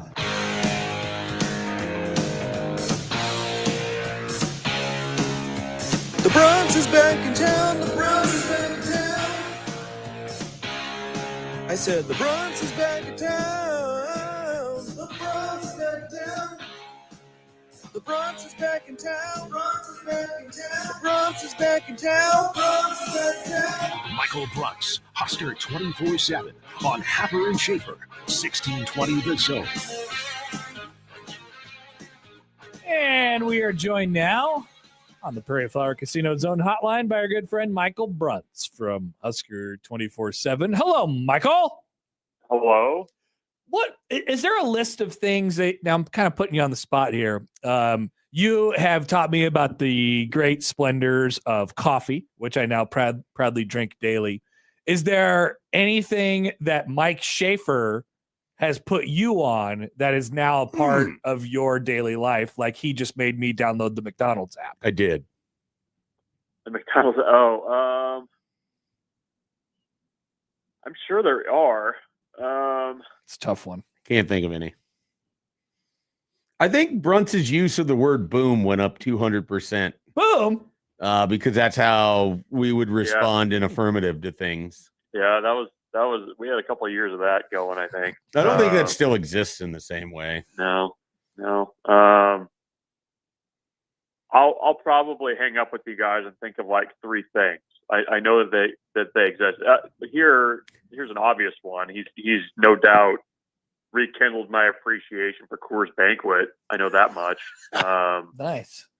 I got you on Melt in when you went to Ohio, so you've probably done that a couple times. R.I.P. Melt. Yeah. Gone. What is Melt? It was like a is this restaurant. Like Swig? It was like a sports bar restaurant in Ohio where their sort of specialty thing, but they did a lot of stuff. But their specialty thing was like they had 70 kinds of grilled cheeses that they would do for you, and a pretty impressive beer list. Yeah, they had a lot of good what beers. I remember. Yeah. Were you into Tom and Chi, Brunts? When is that a thing anymore? I don't think it is. I never made it to Tom and Chi for a $17 grilled sandwiches cheese. didn't have a long shelf life. Apparently not. Who would have thunk it? Probably just needs to be a food truck. Yeah, I'll think about it. There's got to be several, I would guess. Yeah, send us a tweet at some point during the day, and you're like, "Yep, yeah, Mike Schaefer did this for me." So, Brunts, what did you make of Matt Rhule's comments over the weekend with the scrimmage? I guess what do you sort of do with the idea that Nebraska can run the ball well against a defense that didn't stop the run well last year? Can you do much with this information right now here in August? Not a ton. Did he even say that? Like I don't even know. I don't know that he said that. We've heard other people talk about Nebraska running the ball. Yeah. They didn't, no balls on the ground. Yeah, no balls on the ground. Yeah. Which is good in a lot of situations. And so I think what I can do with that is that it's interesting to me that Dana Holgerson kind of mentioned this off the cuff the other day about, well, you guys have been talking about this for 6 months. Mm-hmm. Like it's a talking point that they're well aware of. They seem annoyed for sure. Yeah. I do think there's a little bit over there of like, you people were doing this last year. And then, Emmett Johnson had the year he had, but what do I make of it? I don't know. I do think that they're going to be able to move the ball on the ground. Like, I think they have the ability to do that. Who it's going to be, I don't know, but I think a lot of it's going to be more about the offensive line and the improvements that they've made there. Also, having Anthony Calandria to just give opposing defensive coordinators something to think about. I don't know about you guys, but my sense was from listening to Dana Holgerson was that there was actually he seemed a little confident, right? Like the tone was confidence that they're going to be able to do some things on offense. See if that holds true, but I do think that they'll be okay offensively. The defensive front, another narrative that Rob Orich mentioned that he was well aware of, but that group kind of, I'm very much in the need to see it category with whatever they're going to be doing up front there. Is it a good thing or a bad thing that we can't really anymore describe what Dana Holgorsen is as an offensive coordinator? Yeah, I mean, I think that's, I think from the outside, that's a little bit of a concern. I mean, I guess you could say that, maybe it's good that you have to have a little bit of flexibility based on what your personnel looks like, which he has said that, he's going to, kind of mold things to the personnel that he has. At the same time, I mean, you look at, just yards and things like that and kind of where he's fallen nationally over the last, 5-6 years. It's been a little bit of a mixed bag there. So, I do believe though that, they have a quarterback that probably more closely fits what he wants to do or where he's kind of at in his evolution of calling offenses. I do think that the wide receiver group is actually pretty good. Like I think they're going to be able to get some things done there. In my mind, it's just a matter of, does the offensive line kind of live up to what we think they can be based on past performance? And whether they can kind of not only protect the quarterback, but, do the little things that you're going to have to do better this year. I mean, you're going to have to run the ball better in the red zone than you did last year. Like that's not even a question that they have to be better there. And so I don't know. I mean, I think that's why one reason I'm eager for this season to kind of get rolling and actually see some things here is to know what the heck this is going to look like. Because, I mean, even going back and watching the red-white game again, you didn't see a ton there. But it sure looked a heck of a lot different than what Nebraska was doing last year. So we'll see if they can kind of reset the deck a little bit with a different cast of characters. Brunch, you wrote about Demetrius Bell returning from injury over the weekend. And this is a guy that plays wide receiver. So it's already a loaded position in Nebraska. But is there a chance that we could see some Demetrius Bell at some point this year? I mean, I don't know in what role, but this was a guy that Nebraska, I think, was pretty enthusiastic about when they were able to get him to campus. And I think he had to work through some things even before the injury popped up, but he's put in a lot of work to get back to this point. Is there potentially something here, even though it's such a deep position for Nebraska? I think you got to be real careful with, what the year looks like for him. I mean, you're talking about a guy that was part of the 23 class, and that first fall that he was on campus was, from what we were told, just giving the defense fits on scout team. And he had the knee injury in the red-white game. It was a bad injury. The comeback from that was extremely slow because you had setbacks with pain and swelling. I know, I'm trying to think, it was last fall. He kind of came back a little bit, then had a hamstring injury that was likely a result of just kind of overcompensating for the knee injury and coming back from that. He's never played in a game. Since that knee injury in the red-white game, he, hasn't been able to practice a ton, but, for him just to stick with it, he's seen specialists in Chicago about the knee. I think they were just viewing like him being back this weekend and being able to go through individual periods as a big win. And you're right. I mean, it is a really stocked wide receiver room. I think they're just going to be extremely careful with him and bring him back slowly and kind of see what you can get at that point. But it's one of those stories where, maybe there's not as many of them because guys just leave places more quickly now. But, for a guy to kind of stick with it and continue to rehab and try to come back and do the things that he's done to get to that point, I mean, it's a nice fall story. We'll see if he can continue to heal and everything, because it really has been a pretty rough go for him. Bruns, what I think we've talked to you about the tight end room before. You're a stock buyer in the tight end room, yes? I'm a stockholder, yes. He's a habitual stockholder, yes, to the point where you still got stock on some guys from maybe 2014. You still got some Tyler Hoppus laying around? I'm waiting for somebody to throw Stephen Carter the damn ball. That's what I'm waiting for. Okay, so Throw the ball. speaking of Right guys with versatile skill sets, enter Janiron Bonner, who got to play in just one game last year. Speaking of significant injuries. Yeah, and you know, obviously they felt like it was a pretty big deal to lose him last year, and the way they talk about him here in camp. Like, what is the significance of having him back and being he's not an every down player, but he's available, you know, wherever you need him this season. Yeah, I mean, and I think obviously Dana Holgerson loves him. I mean, there's no questioning that. I think that his ability to do a lot of things in that offense, whether it's lining him up in like as an H-back or an inline tight end or flexing him out, like you can move him around and do a lot of things. They like what he can do as a blocker. He's obviously a very willing blocker.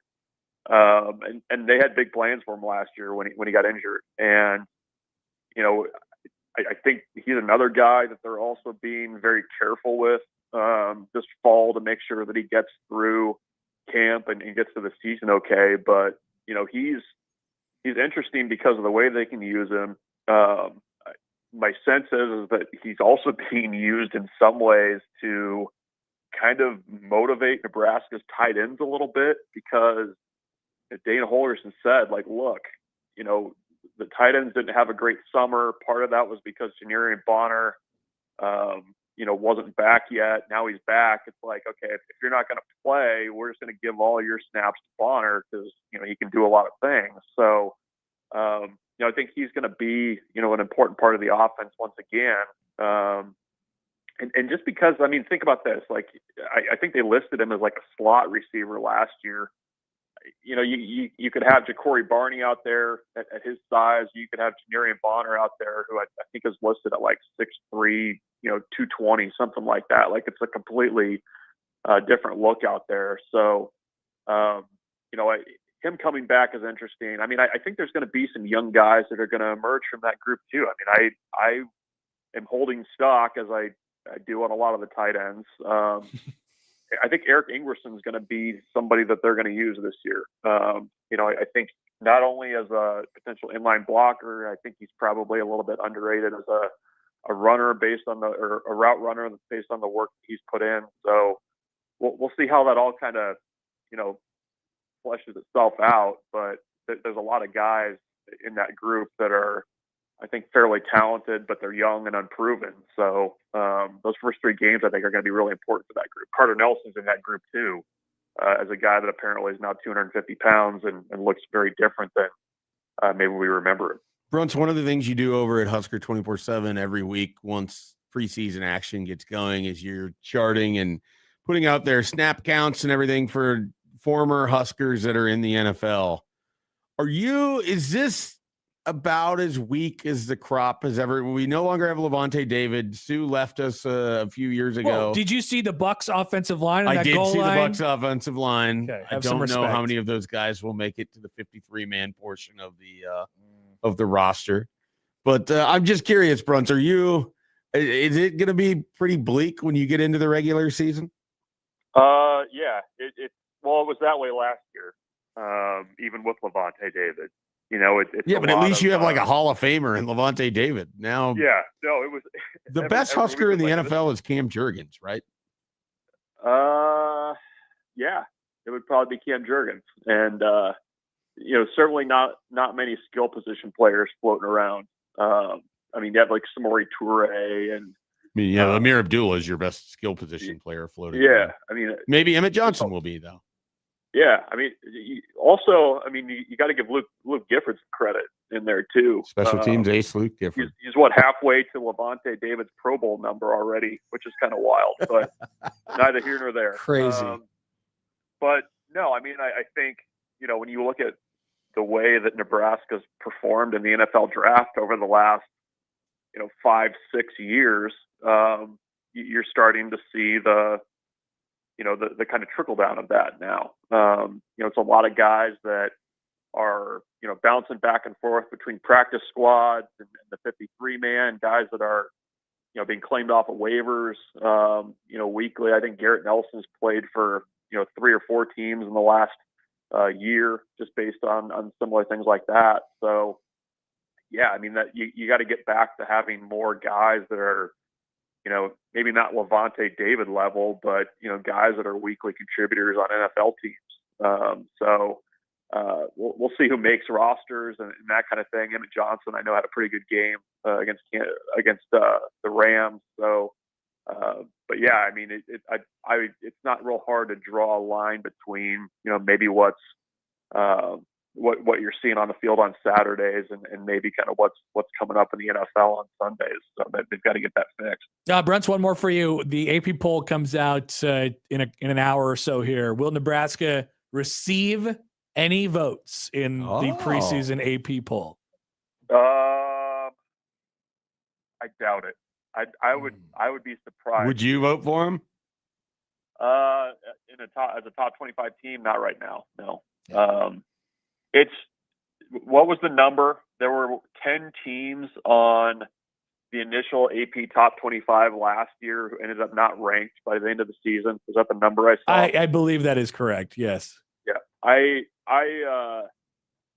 will stand on this table until the day I die, but we need to get rid of preseason polls. Oh! I don't like them.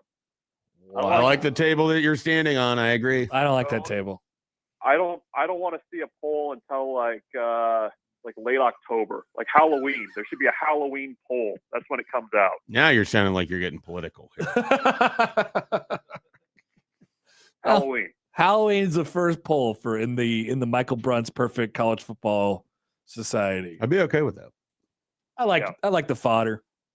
I like the ability to just say, I like that. I like that. I get it. I don't want a coaches or an AP poll until October, and I don't need the constant updates with the college football playoff stuff. I definitely don't need why it happens. Just tell me when it's time. I don't need the build up. All right, Brents. We'll catch you on top of that table for the rest of your life. Apparently, it's a long time. For all eternity. Yes. Thanks, Brents. Talk to you later. Yep. See you. Michael Bruntz, Husker 24/7. You can check him out there. He's got plenty of stuff, including potentially takes on the existence of polls before October, of which he is out on. I agree. I think Nebraska will receive a vote in the AP singular vote. Somebody's going to put him in the top 25. 25th. Yep. Yeah, I can see that. Maybe not exact, like one or I'm going to say one or more point. They'll get one or more point today. Who would Connor Happer put in his top 5 right now? Oh my God. Oregon, Ohio State, Texas, Indiana. I need one more. Yes. I don't know. Notre Dame or Miami would probably be the teams that seem most likely to go there. Notre Dame. I would probably have Notre Dame 1, Oregon 2, Ohio State 3, Miami 4, Texas 5. All right. I think that's where I'm at. Exciting. Well, maybe we'll do our AP top 25 poll. Yeah. But you have a polls. Happer and Schaefer poll. But you hate polls. Well, if everyone's doing it, we might as well do it. All right. Back after this with accountability on 1620 The Zone.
For the last roughly hour,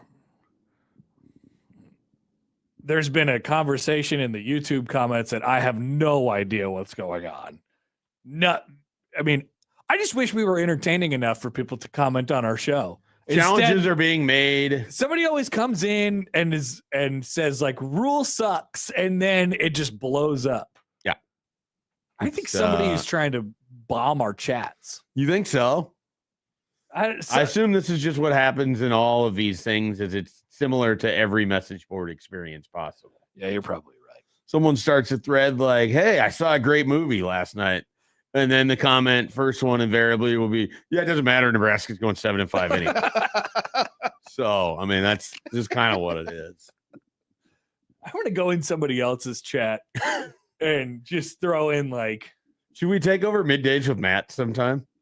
Because he pays attention to the chat. I want to go further outside the circle. I want to go outside the 1620 the zone circle. And I want to go somewhere else and go on one of the live shows and be like, I was really thinking about this over the weekend, and should we join Sipple's new show? Yes, perfect. You and I just start chatting during Sipple's new show. Yes. What should we chat about? Oh, we'll have to game plan this. Just go to Ohio State's version of Big Red Overreaction. Just talk about how just have a debate on Julian saying. Oh, they're probably doing that anyway. Well, what we should That's do probably is topical. Let's take topic alerts that we aren't going to get into our own show and then put them into the chat of that show. What do you guys think about Ryan Gosling? I love him. And that's all going on in He was really great in Remember the Titan YouTube show chat. All right, time for the final thing that we do on our shows. Ladies and gentlemen, it's time for accountability. Saturday morning, I was on my computer and my daughter was in the vicinity and I saw something pop up.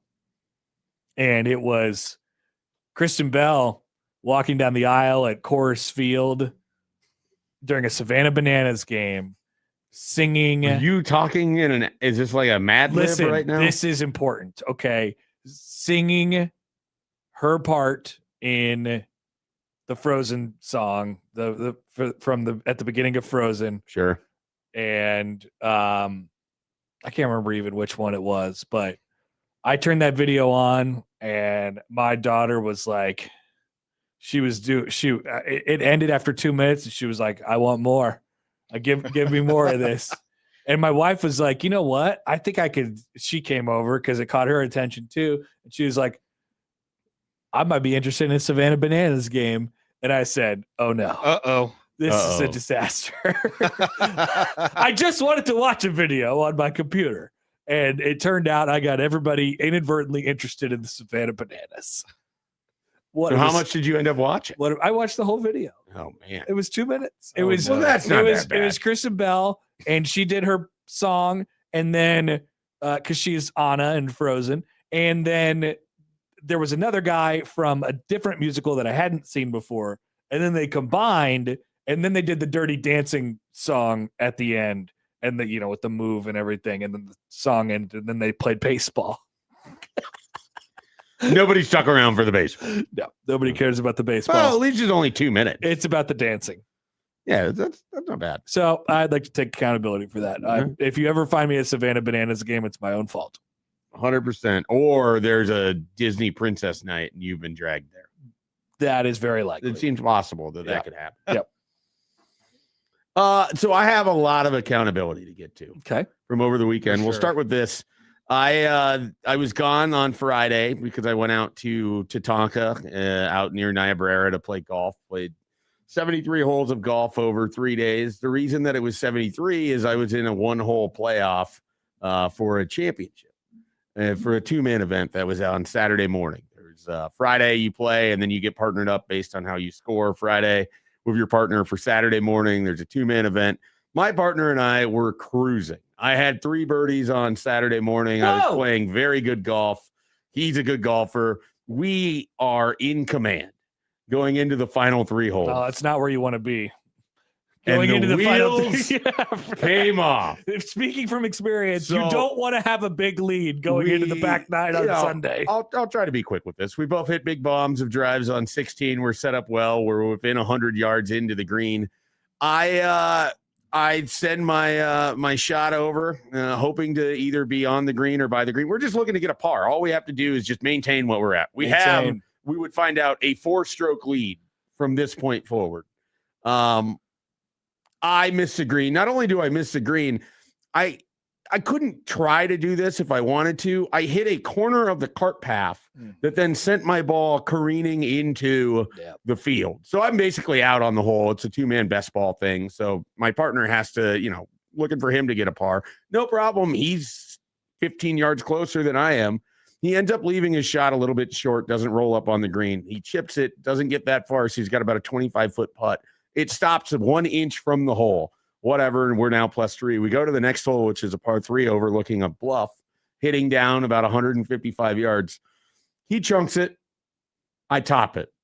We're now searching in the bluff. One of us needs to find the ball to have a chance to try to get a bogey, so that way we're then only at +4. I end up finding my ball. Oh, you did? Oh, Find my ball, able to get by the green, end up missing the bogey putt. We get a double. We go into hole 18. It's a par 5. It's an opportunity. I get all the way down there. I have a birdie putt, miss it, end up taking par. We're +5 going in. Find out that that's a tied score. We have to wait 5 hours to then play the playoff hole, in which we bogey and they par and lose. Oh, no! Disaster! I will be thinking about that stupid tee shot off of 17 forever. Yeah, it's tough. For because it looks so easy. The hole is right there. I know it is, or it's right there. Just right there. It's just 155 yards it's downhill. It's just a par 3. It couldn't do anything to hurt me. An easy, smooth 9 or 8 iron, depending on which one you want. They're And terrible. I messed it up. And then here's another one. I'll throw this in. There's a bunch from today. I mispronounced many words. I think the microphone was mostly fine, other than I tried to turn off the microphone with the old buttons at one point before realizing Those it was don't still work. on. Here's something I've noticed that was happening this weekend. I keep missing a belt loop when I'm putting a belt on for some reason. There's like it's like not all the way to the front. It's like one of the side belt loops. I just miss it. And this happened 2 different times over the weekend that I would notice that I was just missing belt loops. It's okay. You skip. It's not the biggest deal, but I do as long feel as you like, don't miss 2 belt loops. well, I just feel like I need to do a better job of making sure all the loops are accounted. Check your belt loops, everybody. That's where I'm coming from. Joey? This goes back to Friday when I got my takeout dinner from Fetta's. I got my food, I got my drink, I got out of the car going to my apartment. So the drink cup is a styrofoam cup. So I get out of the car. No. My thumb. Is this a Bishop disaster? I haven't heard the Bishop disaster. He spilled his drink all over the front steps trying to get in, juggling things, trying to get his key card out. So I did spill, but it wasn't the way you would think. It's not from juggling. It's punching a. You put a hole in the styrofoam cup? Yes. My thumb just randomly puts a hole through the cup. So How all strong the are you gripping your? I don't know. I don't know. But all the drinks splattered on myself, so I kind of had an Austin Jacobson like disaster. So are you now giving up lemonade because it has wronged you? No. Okay. Are you giving up the restaurant because they use styrofoam cups? No, I am not. I'm Or are you holding giving up myself styrofoam accountable. cups? He is holding himself accountable. This is good. Wow, Actually. this I'm holding is rare. myself accountable for not. I just assumed someone else was I going to don't know. get blamed here. Holding a cup, not for me. That's what Joey says. Well, good. Definitely styrofoam cups Yeah, it's are one not of for those. me. People with limited mobility have the claw thing. Oh, to yeah, grab yeah. stuff. Joey's just holding his cup out that way. That would poke a hole in the styrofoam. I'm just glad this did not happen in the car. It just happened Oh, right that's- outside yeah. the car. You survived it. You don't Nice want to job. mess in the. I'm sure These are good accountabilities. I'll be taking my car in today, so we'll see if there's any other things I should hold myself accountable for. Well, we'll find out. We cannot wait We'll to find see. out tomorrow. We'll All right, see. that's going to do it for us today. If you miss anything, 1620thezone.com is where you can find it. Crossover with Matt is coming up next.